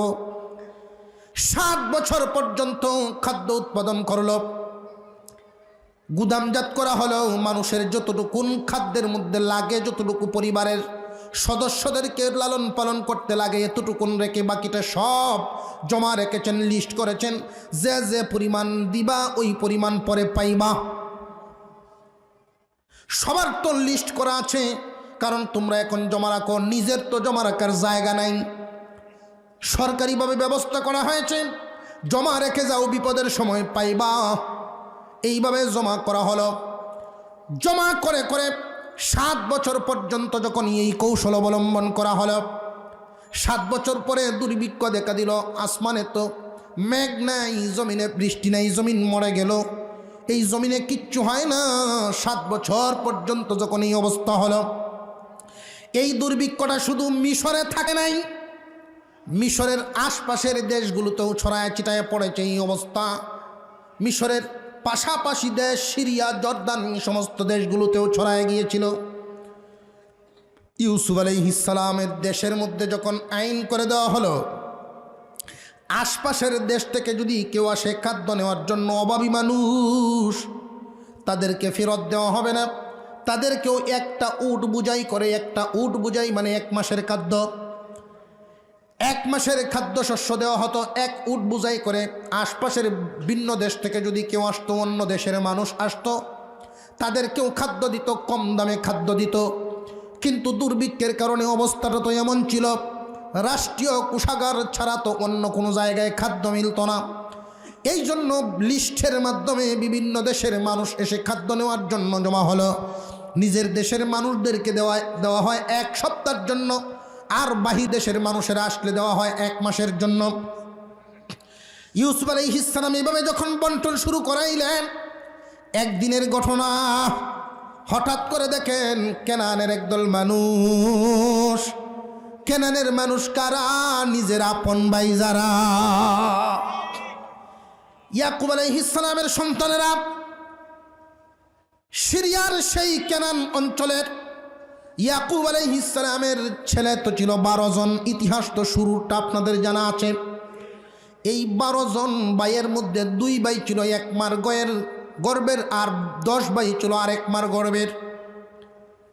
এদের মধ্যে সৎমা হিসেবে, সৎমার গড়ের সন্তান হিসাবে, সৎ ভাই হিসাবে একটা প্রতিহিংসা আছে না নাই? প্রতিহিংসা আছে। বর্তমানে তো প্রতিহিংসা হয় মাল লইয়া, মালামালের প্রতিহিংসা। আর তৎকালীন জামানায় প্রতিহিংসা হইতো ইজ্জতের প্রতিহিংসা, সম্মানের প্রতিহিংসা। 10 ভাই, তারা মনে করত সম্মান এবং মর্যাদা, আমরা 10 ভাই, আমার পিতার সম্মানটা আমরাই পাবো, পিতার পরিবর্তে আমরা হব। শরীয়ত পরিচালনা করব, এ দেশ পরিচালনা করব আমরা। কিন্তু আল্লাহ পাক রব্বুল আলামিন ইচ্ছা করলেন ইউসুফ আলাইহিস সালামকেই বরকত দিবেন। তারা এটা মেনে নিতে পারি নাই। ছোটবেলায় ইউসুফকে মেরে ফেলার জন্য কুয়ায় ফেলছিল 10 ভাই মিলে, মনে আছে নাকি? আজকে সেই 10টা ভাই ইউসুফ আলাইহিস সালামের সামনে ভিক্ষুকের বেশে হাজির হয়ে গেছেন। প্রশ্ন জাগে ইউসুফের সামনে কেমনে আসলো? উনি তো আজিজে মিশর, উনি তো আর রিলিফ বন্টন করছেন না, ওনার সামনে কেমনে গেল? যে তৎকালীন জামানায় তো এক একজনের স্বাক্ষরের প্রয়োজন হয়, অনুমতির প্রয়োজন হয়। অনুমতি নেওয়ার জন্য যখন ওনারা গিয়া ইউসুফ আলাইহিস সালামের সামনে দাঁড়াইল, মহান মাওলাই করিম কুরআনুল করিমের ভিতরে বলে দিয়েছেন, দুনিয়াবাসী ওই দিন ওই মানুষগুলোকে ইউসুফ চিনেছে, কিন্তু তারা ইউসুফকে চিনে নাই। আপনারা ভাবতে পারেন ইউসুফকে চিনে নাই, কারণটা কি? তার কারণটা হলো এখানে তো অনেক বছরের ব্যবধান, অনেক বছরের ব্যবধান মাঝখানে চলে গেছে। আর একটা ছোট মানুষ, ছোট বাচ্চা যখন বড় হয়, তার মধ্যে চেহারার বডির আকৃতি অনেক পরিবর্তন হয়ে যায়। আর বড়রা তো বড়ই থাকে, সর্বোচ্চ না কালো কাঁচা দাড়িগুলো সাদা হয়ে গেল যদি দাড়ি থাকে। আর যদি দাড়ি নাই থাকে, টানানো টুনানোর যে চেহারাটা আছে একটু কুচ হয়ে যাবে, এর বেশি তো আর কিছু না। ঠিক না বেটি? ইউসুফ আলাইহিস সালাম চিনে ফেলছেন, কিন্তু তারা চিনতে পারেন নাই। আল্লাহর পয়গম্বর ইউসুফ আলাইহিস সালাম 10 ভাইকে দেখে প্রতিশোধের কোনো আগুনে জ্বলেন নাই, কারণ উনি তো আল্লাহর পয়গম্বর। উনার ভিতরটা মোহাব্বতে ভরপুর, উনার ভিতরটা ক্ষমা এবং মানুষের প্রতি আদর দয়ায় ভরপুর, রহম দিল মানুষ ইউসুফ আলাইহিস সালাম। উনি বলে ফেলবেন, আল্লাহ পাকের আদেশ পাচ্ছেন না পরিচয় দেওয়ার। মহান মাওলাই করিম সুন্দর সুন্দর একটা ঘটনা সাজায় দিলেন। আল্লাহ পাক রব্বুল আলামিন হুকুম দেন নাই। ইউসুফ আলাইহিস সালামের মনটা এদের প্রতি নরম হয়ে গেছে, কারণ কেমন সুন্দর সুন্দর ভাই আমার। ওই আরব ভাইয়েরাই বলেছিল, নাহনু উলু কুওয়াতি নাহনু। ইউসুফ আলাইহিস সালামের ভাইয়েরা বলেছিলেন যে আমরা হলাম শক্তিশালী একটা দল, আমরা এমন শক্তিশালী একটা দল। তাফসীরকারকরা লিখেন, ওই ইউসুফ আলাইহিস সালামের ভাইয়েরা এমন শক্তিশালী, এক একজন মানুষ এক একজন এক একটা বাঘের সাথে যুদ্ধ করতে পারত। এমন শক্তিশালী পালোয়ান মানুষ যারা ছিল, এই 10 জন মানুষ এমন জ্ঞানী গুণী, এমন বিচক্ষণ লোক ছিল তারা। কিন্তু ইউসুফের সামনে যখন এই 10 ভাই এসে দাঁড়াইছে, তখন তাদের চেহারা সুরত ভালো না, কারণ অভাবের কারণে মানুষগুলো না খায়া শুকায়া গেছে। ইউসুফ আলাইহিস সালাম চিন্তায় পড়ে গেলেন, প্রভু আমার আব্বা পরিবার নিয়ে তো বড় কষ্টে আছেন, আমি আজকে খাদ্য বিলাই আর আমার পরিবারের সদস্যরা বুঝি না খায়া মরে। বলে দিবেন এই মুহূর্তে। আল্লাহ পাক রব্বুল আলামিন বললেন, এখন না বলার সময় এখনো হয় নাই, ধৈর্য ধরো। ইউসুফ আলাইহিস সালাম এদেরকে খানা খাওয়ার ব্যবস্থা করে দিলেন, এদেরকে পেট ভরে খানা খাওয়াইলেন, মেহমানদারি করাইলেন, থাকার ব্যবস্থা দিলেন, খানার ব্যবস্থা দিলেন। খানা খাওয়ায়া ওদেরকে যখন মাল বুঝাই করে দেন, ওরা দরখাস্ত করলো, ও আজিজ মিশর, আমরা তো আসছি 10 ভাই, আমাদেরকে একটু বাড়ায়া দিবেন। কেন বাড়ায়া দিব? যে আমাদেরকে বাড়ায়া দিবেন, একটা উট বুঝাই বাড়ায়া দিবেন। যে কেন বাড়ায়া দিব? যে আমাদের আরেকটা ভাই আছে, সে আমাদের সাথে আসতে পারে নাই। ইউসুফ আলাইহিস সালাম কি জানেননি না জানেন না? ইউসুফ আলাইহিস সালাম তো জানেন, জানিয়েও তাদের সাথে কথা বলতেছেন। সেই ভাইটা তোমাদের কোথায়? সেই ভাইটা আব্বার খেদমতের জন্য আছে, তার নাম হলো বিনিয়ামিন। ইউসুফ আলাইহিস সালাম বিনিয়ামিনের নামটা শুনেই চোখের মধ্যে টলমল করে পানি এসে পড়ছে। যেই বিনিয়ামিন দুধের বাচ্চা রেখে তার আম্মা মারা গিয়েছিলেন, ইউসুফের বয়স তখন ছিল 4 বছর। ইউসুফ আলাইহিস সালাম মনে মনে ভাবতেছেন, বিনিয়ামিন না জানি কতটুকুন বড় হয়েছে। এই বিনিয়ামিনকে আব্বাজান চোখের আড়াল করতে দেন না। কেন দেন না? তারা বলতেছেন, ও আজিজে মিশর, আপনি তো জানেন না বিনিয়ামিনের আর একটা ভাই ছিল, তার নাম ছিল ইউসুফ। তার ভাইটাকে হারায় ফেলছে, বাগে খেয়ে ফেলছিল। এয়ারপোর্ট থেকে বিনিয়ামিনকে বাবা চোখের আড়াল করতে দেন না। ইউসুফের জন্য কাঁদতে কাঁদতে বাবার চোখে দেখেন না। রাত দিন শুধু ইউসুফ ইউসুফ করেন, ইউসুফের জন্য কান্দেন, আর সেবা যত্ন আর কারণ নেন না। সেই বিনিয়ামিনেই বাবার খেদমত করে। এই অন্ধ মানুষের পাশে তো থাকতে হয়। এই জন্য আমি আপনার কাছে দরখাস্ত করি, আমরা 10 ভাইকে 10টা দিবেন এবং সেই ভাইয়ের জন্য আরেকটা উট বুঝাই করে দিয়ে দিবেন। ইউসুফ আলাইহিস সালাম কর্মচারীকে ডাক দিয়ে বলেন, মালিক ইবনে জার নামক একজন লোক ছিলেন। মালিক ইবনে জার, এই মালিক ইবনে জার এমন একজন ব্যক্তি ছিলেন ইউসুফ আলাইহিস সালামের সঙ্গে, যিনি নাকি ইউসুফ আলাইহিস সালামকে সেই কুয়া থেকে এনে মিশরে বিক্রি করছিলেন। কুয়া থেকে এনে যিনি মিশরে বিক্রি করছিলেন, পরে যখন পরবর্তী কাফেলায় যখন গিয়েছেন তখন জানতে পারলেন যে উনি ইয়াকুব নবীর ছেলের আইনে বিক্রি করে দিয়েছেন গোলাম বলে। অনুতপ্ত হয়ে গেছেন ভিতরে ভিতরে, হাইরে এই ভুল আমি কেমনে সংশোধন করব? আমি কেন একজন পয়গম্বরের সন্তানকে গোলাম বানাইলাম? উনি শুধু এই মিশরের বাজারে ঘুরতেন। যেই দিন ইউসুফ আলাইহিস সালাম সেই রাষ্ট্রের দায়িত্বে গেলেন, ওই আজিজে মিশরের দরবারে গিয়া মালিক ইবনে জার দাঁড়ায় বলেন, হুজুর আপনি কি আমাকে চিনেননি? আপনি কি আমাকে চিনছেননি? যদি একটু সময় দেন আপনার খেদমত করব, আপনার গোলামি করার বড় শখ আমার। আপনি আমাকে চিনেন নাকি? যে কে আপনি? আপনি একটু খুলে বলুন, চেহারাটা তো আমার চেনা চেনা লাগে। যে আপনি তো চেনা চেনা মনে হয়, নিজেকে একটু খুলে বলুন। যে হুজুর আমি হলাম এমন ব্যক্তি যে নাকি কুয়ার ভিতর থেকে তুলে এনে আপনারে গোলাম বানায় বিক্রি করে দিছিলাম। ইউসুফ আলাইহিস সালাম বলেন, কাছে আসেন, আপনার জায়গা তো দূরে নয়, আপনার জায়গা আমার বুকে। কারণ কি জানেননি? আপনি আমারে গোলাম বানাইছেন, ইয়ার চাইতে বড় উপকারও তো করছেন। গোলাম বানাইছেন তো পরে, কুয়া থেকে তুলছেন তো আগে। আসেন আপনি আমার কাছে থাকবেন। মালিক ইবনে জার তো সব জানে। মালিক ইবনে জারকে বললেন, মালিক ওরা 10 ভাই আমার, এই 10 ভাইকে খানা দিবা, বস্তাভর্তি খাদ্য দিয়ে দিবা।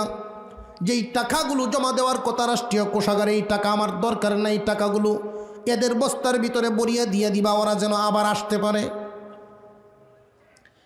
কিন্তু বস্তা নিয়ে যাওয়ার সময় আমার সাথে যেন দেখা করে যায়, বলবা। ইউসুফ আলাইহিস সালামের ভাইয়েরা বস্তা নিয়ে আসছে ইউসুফের সামনে। ইউসুফ আলাইহিস সালাম তাদের দিকে তাকায়া বললেন, তোমরা যে বলেছ 1 উট বুঝাই বেশি দিলাম, তোমাদের কথা বিশ্বাস করে দিয়ে দিলাম, কিন্তু পরবর্তীতে এই সুযোগ আর পাইবা না। দ্বিতীয়বার আসলে তোমাদের সেই বাটারের সাথে নিয়ে আইবা। আল্লাহু আকবার বলেন। যদি উনি পয়গম্বর, মানবীয় গুণাবলী আছে না নাই? আল্লাহর নবী মানুষ কিনা মাসুম না? মানুষ না। একজন মানুষের মন তো এমন হয়, সুখে উনি হাসবেন, দুঃখে উনি কাঁদবেন। স্বাভাবিকভাবে মানুষের ঘরে জন্ম নিবেন, স্বাভাবিকভাবে বড় হবেন, যৌবনকালে উনি বিয়ে শাদী করবেন, সন্তানাদি জন্ম দিবেন। একজন মানবীয় যত গুণাবলী সব উনার মধ্যে ছিল। প্রত্যেক নবীর মধ্যেই তো এরকম ছিল, দেখা গেছে স্বাভাবিক। ইউসুফ আলাইহিস সালাম বিনিয়ামিনের কথা স্মরণ করে ভাইদেরকে কথা বললেন, আগামী তারিখে যখন আসবা, তোমাদের সাথে যদি তোমাদের ভাইটাকে না আনো, খাদ্য তো পাইবাই না, আমার কাছে জায়গাও তোমরা পাইবা না। কেন জানো নি? জায়গা না পাওয়ার কারণ হলো তোমরা যে আজকে সত্য বলেছ, এটার প্রমাণটা কি?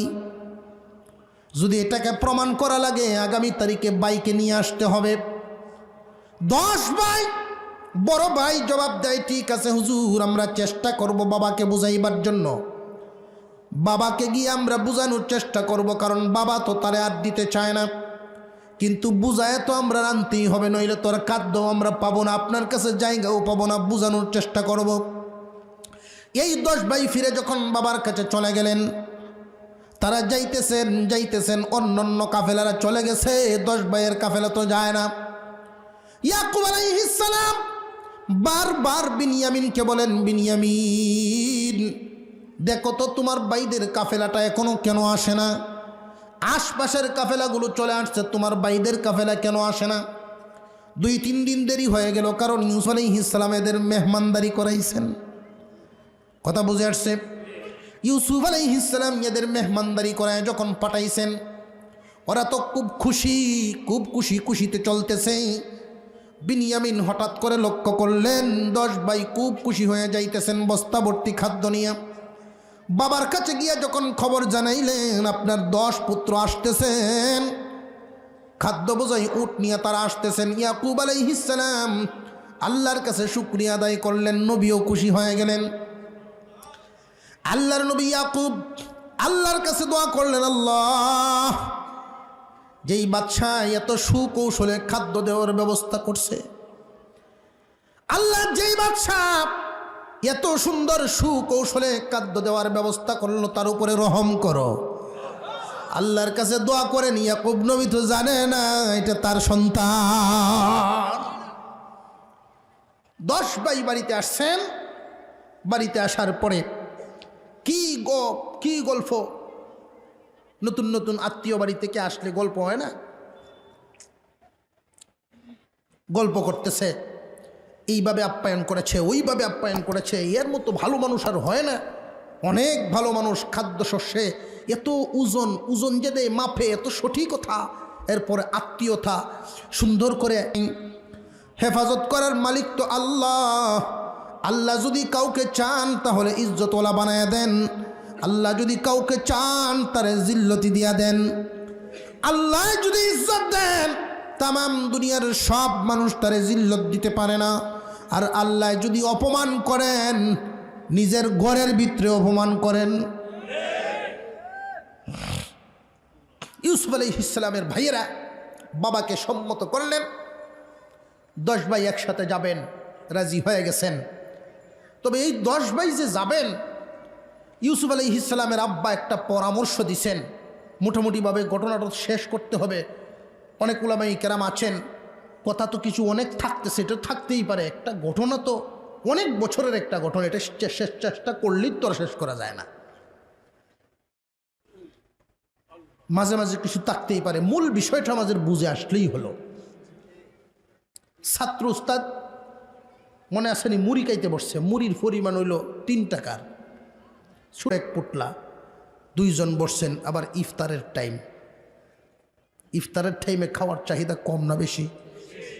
টিউবওয়েলের দিকে থাকায় আর কয়, আহা আজান পড়ুক, শুধু দেখাই মনে, খাওন কারে কয়। 3 টাকার মুড়ি।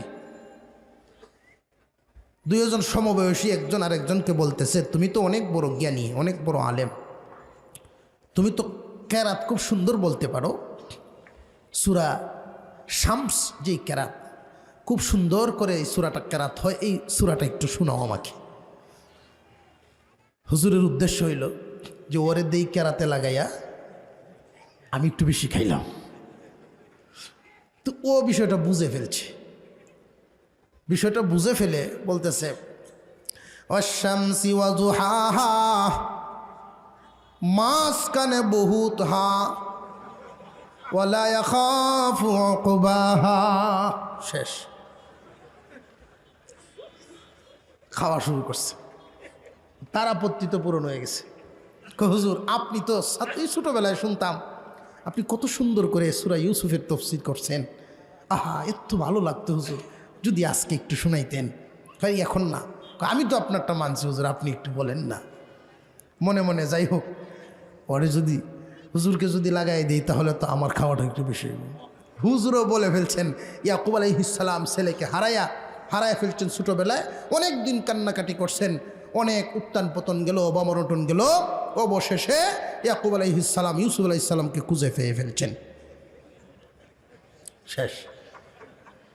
শেষ করা যাবে না, কোনো বিষয়ই না, আমার অংশ হইল শেষ অংশ, শেষ করণ হইল কত, মাত্র 3 মিনিট লাগবে বলছিলাম না। মুসলমান ইমানদার ভাইয়ারা আমার, ইয়াকুব আলাইহিস সালাম 10 ছেলেকে পরামর্শ দিলেন এক জায়গায় বসায়া, হে আমার ছেলেরা, উন্নত রাষ্ট্রগুলোর একটা নিয়ম আছে, স্বাধীন রাষ্ট্রগুলোর একটা নিয়ম আছে। স্বাধীন দেশের ভিতরে অন্যান্য দেশের মানুষেরা ঢুকলে তাদেরকে চোখে চোখে রাখা হয়, চোখে চোখে রাখা হয় যে অন্যান্য দেশের মানুষেরা এখানে ফিতনা ফাসাদ সৃষ্টি করার জন্য আসলো কিনা। আর ইয়াকুব আলাইহিস সালামের ছেলেরা ওরা তো বড় বড় বডির অধিকারী, তোমরা 10 ভাই এক দিক দিয়া কিন্তু যাইবা না, এক একজন এক এক গেইটে দিয়া ঢুকবা, এক একজন এক একটা গেইটে দিয়ে ঢুকবা। এই কৌশলটা আমি তোমাদেরকে শিখাই দিলাম। আমি কৌশল শিখাইলেও তো কোনো লাভ হবে না, আল্লাহ যদি না বাঁচান। আমি আমার চেষ্টা করে দিলাম, এবার তোমরা যাও। 10 ভাইকে যখন এই কথা বলে দিলেন, 10 ভাই সুন্দর মতে গেলেন সেই দেশের ভিতরে। বাদশাহকে গিয়ে যখন সালাম দিলেন, ইউসুফ আলাইহিস সালাম সুন্দর করে তাকায় রইলেন বিনিয়ামিনের চেহারার দিকে। এতদিন পরে বিনিয়ামিন তো কল্পনাও করে নাই তার হারিয়ে যাওয়া বা ইউসুফ আজকে আজিজে মিশর। তারা তো সেই কাঙ্গালের বেশে খাদ্য নেওয়ার জন্য 10 ভাই 11 ভাই লাইন ধরে দাঁড়াইলেন। তারা 11 ভাই লাইন ধরে দাঁড়িয়েছেন। ইউসুফ আলাইহিস সালাম বসে বসে দেখতেছেন 11 জনের চেহারা। কি কৌশলে বাইকে কাছে আনা যায়, কৌশল তো উনি নিজে চিন্তা করতেছেন, কি করা যায় কি করা যায়। আমি যে বিনিয়ামিনের হারিয়ে যাওয়া বা ইউসুফ, এই পরিচয়টা আমি তাকে কেমনে দেই? মানুষের সামনে তো ওপেন করা যাবে না, এটা গোপনে গোপনে তাকে বলতে হবে কি কৌশল করা যায়। এইভাবে যাইতে যাইতে যখন অফিস টাইম শেষ হয়ে গেল, মানুষেরা যার যার জায়গায় চলে গেল, বিশ্রামাগারে চলে গেল। এমনি ইউসুফ আলাইহিস সালাম চিন্তা করলেন এদের খাদ্য দেওয়ার ব্যবস্থা করো। এদের খাবার দেওয়া হলো। ইউসুফ আলাইহিস সালাম উনার যেই খাদেম ছিলেন মালিক ইবনে জার, ওই মালিক ইবনে জারকে বললেন খাদ্য এমনভাবে দাও এক মায়ের সন্তান 2 ভাই যেন একসাথে বসে, এক মায়ের সন্তান 2 ভাই যেন এক প্লেটে বসে, এইভাবে খাদ্য দাও।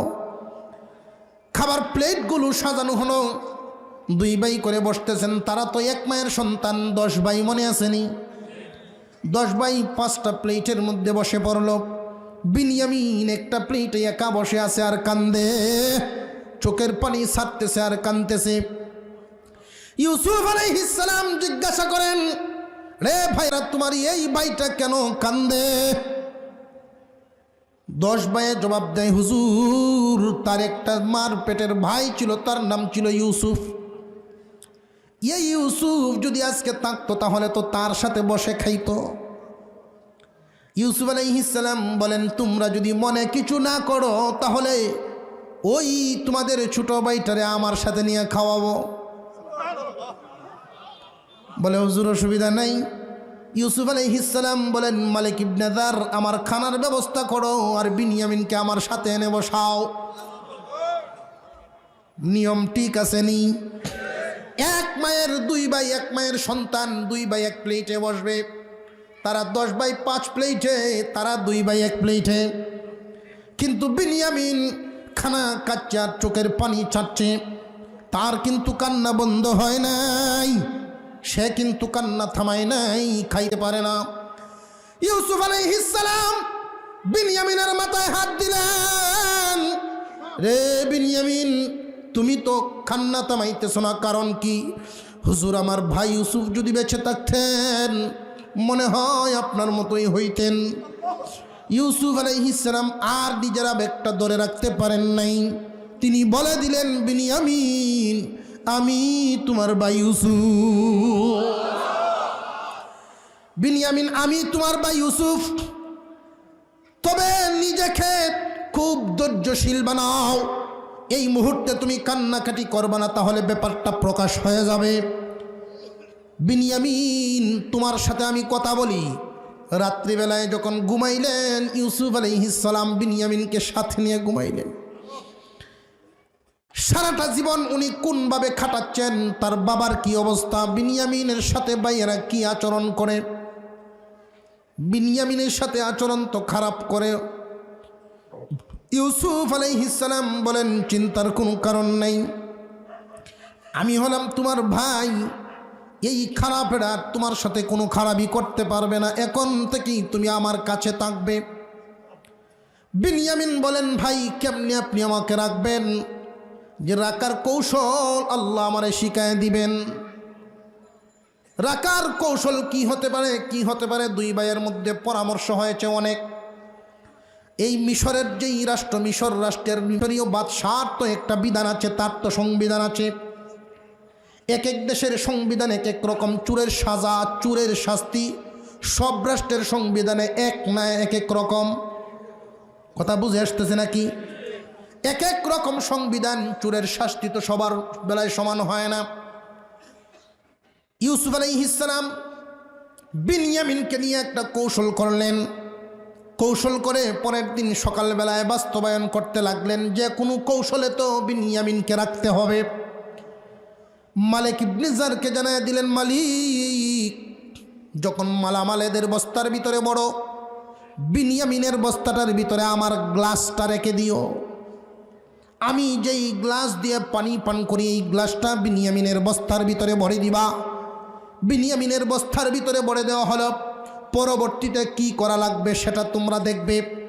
আল্লাহ পাক রব্বুল আলামিন আমার উপরে ইলহাম করেছেন, আমার ভিতরে উদয় হয়ে গেল, এই পদ্ধতিতে যদি রাখি। কারণ এই দেশের বাদশার আইনে বিনিয়ামিনকে রাখা যায় না। কারণ বাদশার আইনে রাখা যায় না বলতে এমন না, কারণ চুরের শাস্তি সব দেশে আছে না নাই? কোনো দেশে কম, কোনো দেশে বেশি।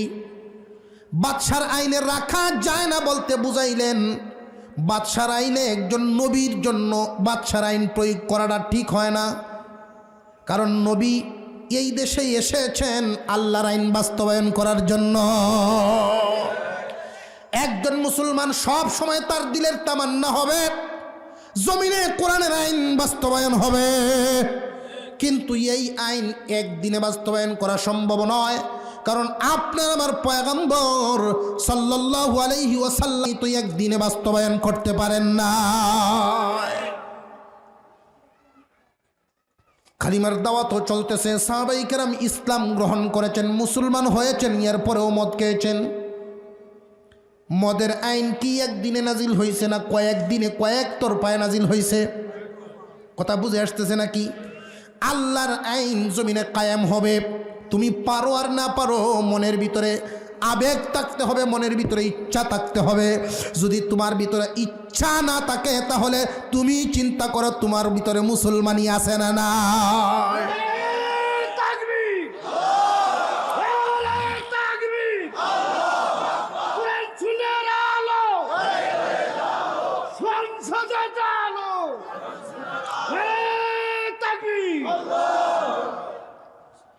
প্রত্যেকটা মুমিনের ভিতরে এই তামান্না থাকতে হবে কোরআনের আইন চাই। কারণ কোরআন তো এমন এক গ্রন্থের নাম, আল্লাহ নিজে বলে দিয়েছেন, হে মানুষ, তোমরা এই কোরআনের মাধ্যমে অন্ধকার থেকে আলোর রাস্তা পাইবা। এ কোরআন ছাড়া কোনোদিন আলোর রাস্তা পাইতে পারে না। কারণ আলোর রাস্তা পাইবে কিভাবে? কোরআন ছাড়া তো আলোর রাস্তার আলোচনাই কোনো গ্রন্থে নাই। জান্নাতের রাস্তা একমাত্র কোরআনে দেখাইতে পারে। কথা বুঝে আসতেছে? ইউসুফ আলাইহিস সালাম বিনিয়ামিনের কাছ থেকে সব শুনলেন। শুনে তো উনি কৌশল করলেন রেখে দেওয়ার জন্য। গ্লাসটা তার বস্তার ভিতরে রেখে দাও। রেখে দিয়া আমরা একটা কৌশল একটা অবলম্বন করলাম। কি কৌশল? কৌশলটা হলো, পরের দিন যখন ওনারা বস্তা নিয়ে রওনা দিছে, তারা কয় ভাই একসাথে রওনা দিছে? 11 ভাই। 11 ভাইয়ের মধ্যে ইউসুফ আলাইহিস সালামের আপন ভাই বিনিয়ামিন, উনি চেষ্টা করছেন বিনিয়ামিনকে কিভাবে রাখা যায়। সেই কৌশল অবলম্বন করার জন্য ওনার গ্লাসটা তার বস্তার ভিতরে দিছেন। যেই মাত্র ওনারা রাজমহল থেকে একটু নামছেন, এমনি সেই ডাক দিল মালিক ইবনে জার। মালিক ইবনে জার কয়েকজনকে ডাক দিয়ে বলতেছেন, এই দেখো তো বাদশার পানপাত্রটা কোথায়, খুঁজে আনো। কে নিছে বা কে দিছে এ কথা তিনি বলেন নাই। কারণ কাউকে কোনো দিকে দোষী বানাতে চাচ্ছেন না। কে দিল কে নিল এই তো বলেন নাই, দেখো সে বাচ্চার পানপাত্র কোথায়, যে পানপাত্র তো এখানে নাই, তাহলে মনে হয় ওরা নিয়ে গেছে। এই কথা বলে 2-3 জন মানুষ সামনে গেলেন, এই আইয়াতুহাল ঈর, তোমরা দাঁড়াও, তোমরা মনে হয় পানপাত্র, আমরা বাদশার পানপাত্রটা পাচ্ছি না। তারা মুখ করে ফিরল, তোমরা কি বলতেছ, কি হারাইছে তোমাদের? যে আমাদের বাদশার গ্লাসটা হারায় গেছে। যদি তোমাদের কারোর কাছে থেকে থাকে তাহলে দাও, যে এই গ্লাসটা ফেরত দিবে তাকে 1 উট বুঝাই খাদ্য দেওয়া হবে, এর জিম্মাদারি আমরা নিলাম। তখন তারা উত্তর দিল, আমরা হইলাম পয়গম্বরের সন্তান, আমরা পয়গম্বরের সন্তান, এখানে ফিতনা ফাসাদ সৃষ্টি করতে আসি নাই, আমরা চুরি করতে এখানে আসি নাই, আমরা নবীর সন্তান, চুরি করা এটা আমাদের জন্য শোভনীয় নয়। তখন ইউসুফ আলাইহিস সালাম আগায় গেলেন, তিনি জিজ্ঞাসা করলেন, যদি তোমাদের কারোর কাছে পাওয়া যায় তখন এর বদলা কি হবে, এর জাযা কি হবে, তোমরাই বলো। কারণ ইউসুফ আলাইহিস সালাম ভালো করেই জানেন ইব্রাহিমী শরীয়তের হুকুম। কথা বুঝে আসছে? ইয়াকুব আলাইহিস সালামের দেশে ইব্রাহিম আলাইহিস সালামের যেই শরীয়ত ছিল, সেই শরীয়তের আইন আছে, সেই আইনে চুরের যেই শাস্তি দেওয়া হতো, সেই শাস্তিটা তো এদের মুখ থেকে বাহির হবে। যে তোমাদের শরীয়তে বা তোমরার মতেই বলো, যার কাছেই গ্লাস পাওয়া যাবে বিচারটা কি হবে? তারাই উত্তর দিল, যার কাছে গ্লাস পাওয়া যাবে আমরা বিচার দেই, এভাবে আমরা শাস্তি দেই। যদি কোনো চোর মালিকের মাল চুরি করতে যায়, ধরা পড়ে, তখন সেই মালিকের গোলাম তাকে বানায় দেওয়া হয়। আমাদের আইনে আমরা এইভাবে বিচার করি। ইউসুফ আলাইহিস সালাম বলেন, তাহলে খোঁজা শুরু হোক। অন্যান্য ভাইদের বস্তাগুলো আগে দেখা হলো, যাতে ওদের ভিতরে কোনো সন্দেহ না থাকে। অবশেষে ইয়াকুব আলাইহিস সালামের সেই ছোট ছেলে বিনয়ামিনের বস্তার থেকেই গ্লাস বাহির করা হলো। তোমরাই বলো এখন কি করা? এখন এই 10 ভাইয়ের রূপ তো আগের রূপ নাই। 10 ভাই বলতেছে, যদি তার কাছ থেকে পায়া থাকেন এটা আশ্চর্যের কিছু না, ওর একটা ভাই ছিল, ওই ভাইটাও চোর ছিল। কথা বুঝেন নাই? ইউসুফ আলাইহিস সালাম বলেন, হাই রে খারাপের দল, তোমরা যে কত বড় খারাপ আমি জানি, আমার আল্লাহ জানেন। কিন্তু এই মুহূর্তে তিনি বলেন নাই, তিনি চুপ রইলেন। মনে মনে তিনি বলতেছেন, তোমরা মানুষ হিসেবে বড় নিকৃষ্ট মানুষ। ইউসুফ আলাইহিস সালামের কাছে তারা নালিশ করতেছে, তার ভাইটাও এরকম একটা চোর ছিল। এখন প্রশ্ন জাগে, এই কথাটা কোরআনে আল্লাহ পাক কেন উল্লেখ করলেন? ইউসুফও চোর ছিল, এই কথাটা কিসের ভিত্তিতে তারা বলল? একটা প্রশ্ন জাগেনি না? জাগে না? আল্লাহর পয়গম্বর ইউসুফ আলাইহিস সালামের 4 বছর বয়সের সময় তার আম্মা মারা গেলেন। মনে আসেনি শুরুটা? ইউসুফ আলাইহিস সালামের ফুফু ইয়াকুব আলাইহিস সালামের বোন আয়েশা ইউসুফকে নিয়ে গেলেন, ভাইজান এই ছোট শিশুটাকেই আপনার রাখাটা অনেক কষ্ট হয়, ইউসুফরে কিছুদিনের জন্য আমি নিয়ে যাই। ইউসুফ আলাইহিস সালামকে তার ফুফু কিছুদিনের জন্য নিয়ে গেলেন, রাখলেন। এত সুন্দর চেহারা ইউসুফ আলাইহিস সালামের, সৌন্দর্যের বর্ণনা তো আপনারা জানেন। ইউসুফ আলাইহিস সালামকে যখন ইয়াকুব আলাইহিস সালাম আনতে গেলেন, ফুফু তো দিতে চান না, কিন্তু রাখবেন কিভাবে? শরীয়তের তো একটা বিধান আছে, ইব্রাহিমী শরীয়তের একটা বিধান আছে, যেই বিধানের উপরে আমল করেন ইয়াকুব আলাইহিস সালাম। বোন কৌশল করলেন কি? ইউসুফ আলাইহিস সালামের কোমরের মধ্যে একটা চেইন বেঁধে দিলেন। যেই মাত্র নিয়ে আসতেছেন, ভাইকে ডাক দিলেন, ভাইজান আমার চেইনটা তো পাচ্ছি না। তোমার চেইন পাচ্ছ না, আমি কি করব? আমার কাছে কি তুমি সন্দেহ করো নাকি? গজি না, ইউসুফের কাছে আছে কিনা? অথচ ইউসুফের কোমরে কে বেঁধে দিল, কেমনে বেঁধে দিল, ইউসুফ নিজেরও খবর নাই। গিয়া যখন কোমরে পাওয়া গেল, ইয়াকুব আলাইহিস সালাম বলেন, তাহলে ইউসুফরে তোমার কাছে রাইখে দাও। কারণ আমরা তো শরীয়তের বিধান এভাবেই করি, এই চেন যদি ইউসুফ চুরি করে তাকে ইউসুফই হইল অপরাধী, তোমার গোলাম হবে। এইভাবে যখন রেখে দিলেন ইউসুফ আলাইহিস সালামকে, এই যে কথাটা 10 ভাইয়েরা জিজ্ঞাসা করছে, আব্বাজান আপনি না ইউসুফরে আনতে গেলেন? কয় তোমার ফুফুর চেনটা চুরি করে ফেলছিল, নিয়ে আসছে। কিছুদিন পরে ফুফু নিজেই এইসা সিলিন্ডার করলেন, কিন্তু 10 ভাই খুঁটা কিন্তু দিয়েই যায়। এটার নাম সৎ ভাই, এটার নাম ইউসুফ আলাইহিস সালাম। ইউসুফ আলাইহিস সালাম শুনে শুনে তাদেরকে যখন বললেন ঠিক আছে তোমরা যাও, বিনয়ামিনকে রেখে দিলাম, তখন বিনয়ামিনের ব্যাপারে তারা বলতেছে, দেখেন আজিজে মিশর, আপনি তো অত্যন্ত মুহসিন মানুষ, অত্যন্ত ভালো মানুষ, ভালো আচরণকারী, সুতরাং আপনার কাছে আমাদের দরখাস্ত হলো, এই বিনয়ামিনের এক ভাই ছিল, সেও নাই, তার বাবার কাছে আমরা আল্লাহর নামে শপথ করে এসেছি, তার জায়গায় আমাদের 10 জনের একজনকে রেখে দেন, তার জায়গায় আমাদের 10 জনকে একজনকে রেখে দেন, তারে দিয়ে দেন। ইউসুফ আলাইহিস সালাম বলেন, অন্যায় করে একজন সাজা ভুগবে আর একজন, এটা কোন দেশ? আমি জুলুম করতে পারি না, যে অন্যায় করছে, যার কাছে মাল পাওয়া গেছে তাকেই রেখে দিব, যার কাছে মাল পেয়েছি তাকেই রেখে দিব। এখানে চুরি শব্দ কিন্তু উল্লেখ করা হয় নাই। যদি চুরি শব্দ ইউসুফ আলাইহিস সালাম উল্লেখ করতেন তাহলে বিনয়ামিনকে বিনা কারণে চুর সাব্যস্ত করার একটা অবস্থা বলা যায়, তো প্রশ্ন করা যেত, কেন একজন নির্দোষকে দোষী প্রমাণ করার জন্য এই কৌশল করা হলো?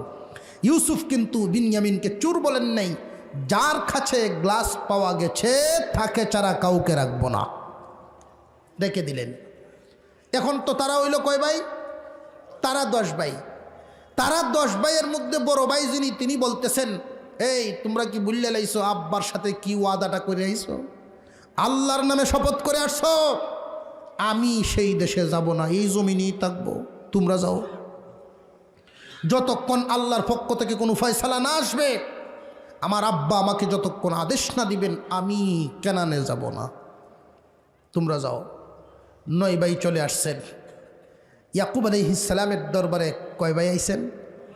আল্লাহু আকবার, 12 ছেলের মধ্যে 3 জনই নেই। এই চক্ষুহারা বৃদ্ধা মানুষ কেমনে সহ্য করতে পারেন? এই বয়সে কিভাবে উনি সহ্য করতে পারেন? একজন পিতাই বুঝতে পারেন সন্তান হারাবার কি যন্ত্রণা। ইয়াকুব আলাইহিস সালাম যখন জিজ্ঞাসা করলেন, তোমরা 9 ভাই কেন? এই ভাইয়েরা যখন বলা শুরু করলো, আব্বাজান বিনয়ামিন চুরি করে ফেলেছিল বাদশার একটা পানপাত্র, গোপনে গোপনে সে যেই কাজ করবে এই খবর আমরা কেমনে বললো? আমরা তো আর জানি না। কেউ যদি গোপনে এরকম চুরি করে তাহলে তার রক্ষণাবেক্ষণ আমরা কেমনে করব? অনেক লম্বা কথা। ইউসুফ আলাইহিস সালামের ব্যাপারেও তিনি আফসোস করতেছেন। বিনয়ামিনও গেল, ইউসুফও গেল, এখন বড় ছেলেও তো সেখানে রইল। আমার তো মনে হয় রে ছেলেরা, আল্লাহ পাক আমাকে নিরাশ করবেন না। তোমরা 9 ভাই আবার সেই দেশের ভিতরে যাও, আল্লাহর উপরে ভরসা করে তোমরা লুকিয়ে পড়ো। আমার তো মনে হয় আল্লাহ আমাকে, তোমাদের সবাইকে একসাথে আমারে ফিরাইয়া দিবেন। আমার কেন জানি মনে হয় তোমাদের সব ভাইদেরকে আমার কাছেই ফিরাইয়া আনবেন। কারণ আল্লাহওয়ালাগণ, আল্লাহর নবীগণ অনেক কিছু আজ করতে পারেন সাধারণ মানুষ যেটা পারে না। আল্লাহওয়ালাগণের কলব, মানুষের অন্তর কিন্তু এটা আজব একটা বসতির নাম, আজব একটা বস্তির নাম। এমন বস্তি আছে যেখানে সুশিক্ষিতরাই বসবাস করে, এমন বস্তিও আছে যেখানে নর্দমা, এমন বস্তিও আছে যেখানে নিম্নমানের মানুষেরা থাকে, এমন বস্তিও আছে যেখানে আবর্জনা ফেলানো হয়, আছে না নাই? মানুষের অন্তর এটা আজব একটা বস্তির নাম। কোনো মানুষ এই বস্তিতে ভালো জিনিস রাখে, কোনো মানুষ খারাপ জিনিস রাখে। আল্লাহ পাক রব্বুল আলামিন আল্লাহওয়ালাদের অন্তরকে পাক পবিত্র বানায়া এমনভাবে করেন তারা দূরের জিনিস দেখতে পারেন। আল্লাহওয়ালাগণ মাঝে মাঝে দূরের জিনিস আঁচ করতে পারেন। ইয়াকুব আলাইহিস সালাম সন্তানদেরকে বললেন, তোমরা যাও, আল্লাহর কাছে তোমাদেরকে হাওলা করলাম, তোমরা যাও। আমার কেন জানি মনে হয় তোমাদের সবাইকে একসাথে আল্লাহ আমার কাছে ফিরাইয়া দিবেন। 9 ভাই চলে গেলেন, আবার বাদশার সামনে গেলেন, সামান্য কিছু পয়সা নিয়ে গেলেন। বাদশা, হে, আমাদের পরিবার চতুর্দিক থেকে বিপর্যস্ত, ভাইগুলো হারায় ফেললাম, আব্বাও চোখে দেখেন না, এই অভাবের সময় না খায় আছেন, একবার খাইতে পারলে 3 দিন পর আর খাইতে পারে না। আমাদের কাছে খাদ্য নেওয়ার মতো পয়সাও পর্যন্ত নাই। আপনি যে কম দামে বিক্রি করতেছেন, এই কম মূল্যটাও পরিশোধ করার মতো সামর্থ্য আমাদের নেই। মেহেরবানি করে যদি আমরা যা দিই তা দিয়েই যদি আমাদেরকে খাদ্য দিন, তাহলে আমার পরিবারের সদস্যদেরকে নিয়ে বাঁচতে পারবো। এবং লক্ষ্য করুন, ইয়াকুব আলাইহিস সালামের পক্ষ থেকে একটা পত্র দেওয়া হয়েছে। ইয়াকুব আলাইহিস সালামের একটা পত্র 9 ভাই মিলিয়া ইউসুফ আলাইহিস সালামের দরবারে গিয়া ইয়াকুব নবীর সালাম পৌঁছায় দিলেন। সেই কানান থেকে আল্লাহর একজন পয়গম্বর, বুড়া মানুষ, চক্ষু হারায় ফেলছেন, উনি আপনাকে সালাম দিছেন। ইউসুফ আলাইহিস সালাম যেই মাত্র শুনলেন ইয়াকুব আলাইহিস সালাম ভাইদের মাধ্যমে তার কাছে সালাম পাঠাইছেন, তিনি তো সহ্য করতে পারতেছেন না, আবেগে কান্না শুরু করে দিছেন। অভাবের কথা যখন বলছেন, আমি একজন অভাবী সন্তানদের পিতা হিসাবে বৃদ্ধ মানুষ আপনার কাছে সাহায্য চাইলাম, আমার পরিবার নিয়ে অত্যন্ত অভাবগ্রস্তের মধ্যে আছি, মেহেরবানি করে আপনি কিছু সাহায্য করে দিবেন। যেই মাত্র এই কথাগুলো ছেলেরা ইউসুফ আলাইহিস সালামের সামনে বলতেছেন, ইয়াকুব আলাইহিস সালামের এই কথাগুলো শুনে আর ইউসুফ সহ্য করতে পারেন নাই। তিনি দাঁড়ায় বলেন, ভাইয়ারা আমার, তোমরা কি ভুলে গেছো ইউসুফের সাথে কি আচরণ তোমরা করছিলা? ইউসুফের সাথে কিরূপ খারাপ আচরণ করছিলাম ভুলে গেছো নাকি? 10 ভাই 9 ভাই মাথাটা নিচ দিক দিয়ে তাকায় আছে। বিনিয়ামিনও সামনে আসছে, কারণ সে তো গোলামের মতো, হুকুম তো তার আছেই। এমনি 10 ভাইয়ের মধ্যে বড়জন বলতেছেন, তাহলে কি আপনি ইউসুফ নাকি? বলে, হ্যাঁ আমি ইউসুফ, সে হইল আমার ভাই বিনিয়ামিন। ইউসুফ আলাইহিস সালাম বলেন, আমি ইউসুফ, সে হলো আমার ভাই বিনিয়ামিন। শুনে রাখো, আল্লাহ পাক রব্বুল আলামিন তোমাদেরকে মাফ করুক। এই মুহূর্তে আমার কোনো অভিযোগ তোমাদের বিরুদ্ধে নাই, আমি মাফ করে দিলাম। ইউসুফ আলাইহিস সালাম মাফ করে দিয়েছেন। এখন তারাই স্বীকার করতেছেন, ইজ্জতের মালিক তো আল্লাহ, আমাদের উপরে মহান আল্লাহ তোমাকে শেষ শ্রেষ্ঠত্ব দান করেছেন। ইউসুফ আলাইহিস সালাম তখন ব্যাগের ভিতর থেকে একটা জামা বাহির করলেন। ব্যাগের ভিতর থেকে জামাটা বাহির করে তিনি বললেন, যাও তোমরা গিয়ে আমার আব্বাকে নিয়ে আসো, যে আব্বা তো চোখে দেখেন না, চক্ষু সাদা হয়ে গেছে, তোমার জন্য কানতে কানতে চক্ষু সাদা হয়ে গেছে আর কান্দেন। তখন ইউসুফ আলাইহিস সালাম এই জামাটা বের করে দিলেন। এই জামা নিয়ে আব্বার চোখের মধ্যে যখন রাখবা, সাথে সাথে চক্ষু ভালো হয়ে যাবে। ইউসুফ আলাইহিস সালাম এই জামাটা দিয়ে দিলেন। এই জামা নিয়ে যখন রওনা দিছেন, ইয়াকুব আলাইহিস সালাম কেনান থেকে সেই জামার গ্রান পেয়ে পরিবারের সদস্যদেরকে বলতেছেন, হে পরিবারের সদস্যরা, আমি আমার ইউসুফের গ্রান পাচ্ছি। নবীগণের পাওয়ার আল্লাহ পাক মাঝে মাঝে অঙ্গ প্রত্যঙ্গীভাবে দান করে দেন। পরিবারের সদস্যরা বলে, আপনি কি সেই পুরান ধান্দার মধ্যে আছেন নাকি এখনো? অনেক সময় অনেক দামি দামি মানুষ, সম্মানী মানুষ বাহিরে অনেক সম্মান পায়, কিন্তু পরিবারের কিছু মূর্খ আচরণকারী মানুষের কাছে সম্মান পায় না। বহু মানুষ এমন থাকে, যুগে যুগে, এটা শুধু সেই যুগ না, যুগে যুগেই এমন হয়েছে। বাহিরে অনেক সম্মান, কিন্তু স্ত্রী সন্তানাদি, নিজের ভাই বেরাদর, এদের কাছে অনেক সময় অবহেলার পাত্র হয়। আফসুস হয়, তাদের বড় কষ্ট হয়। তখন ইয়াকুব আলাইহিস সালামকে, একজন নবীকে এই কথা বলতেছেন, একজন পয়গম্বরকে কথা বলতেছেন, কত সুন্দর লাগে এখন। আলহামদুলিল্লাহ যে আপনি সেই পুরাতন ধান্দায় আছেন, আপনাকে তো এই বিষয়টা পাগল বানায় ছাড়বে একবারে। এগুলো বাদ দেন। বুড়া মানুষ যদি একটা কথা বলে, বলেন ক্যাট ক্যাট ক্যাট ক্যাট করতেছেন, তোমার কোনো কাম নাই খায়া, এ সমস্ত কথা বলে না। ইয়াকুব আলাইহিস সালামকে থামায়া দিছেন। দেখতে দেখতেই কিছুদিনের ভিতরেই যখন লোকেরা গিয়া জামা নিয়ে হাজির, ইউসুফকে পাওয়া গেছে, ইউসুফ এই জামা দিয়ে দিয়েছে। ইয়াকুব আলাইহিস সালামের চোখের উপরে যখন রাখা হয়েছে, সাথে সাথে সুস্থ হয়ে গেছে। ইউসুফ আলাইহিস সালামের সপরিবারে যখন মিশরে আনা হলো, মিশরে এনে তার আম্মা আব্বা, ইউসুফ আলাইহিস সালামের আব্বা আম্মাকে চেয়ারের মধ্যে বসাইছেন। এখন প্রশ্ন জাগে, ইউসুফ আলাইহিস সালামের মা মারা গেছেন, তাহলে আম্মা আব্বারে বসাইছেন কেমনে? 10 ভাইয়ের যে মা ছিল, উনি তো উনার আপন খালা ছিলেন। তৎকালীন জামানায় 2 বোনকে, সেই শরীয়তে 2 বোন একসাথে বিয়ে করা জায়েজ ছিল। কথা বুঝে আসছে? খালা মার হুকুমে তাদেরকে উপরে বসায়া সম্মানের সেজদা দেওয়া হয়েছে। সেজদা বলতে এখানে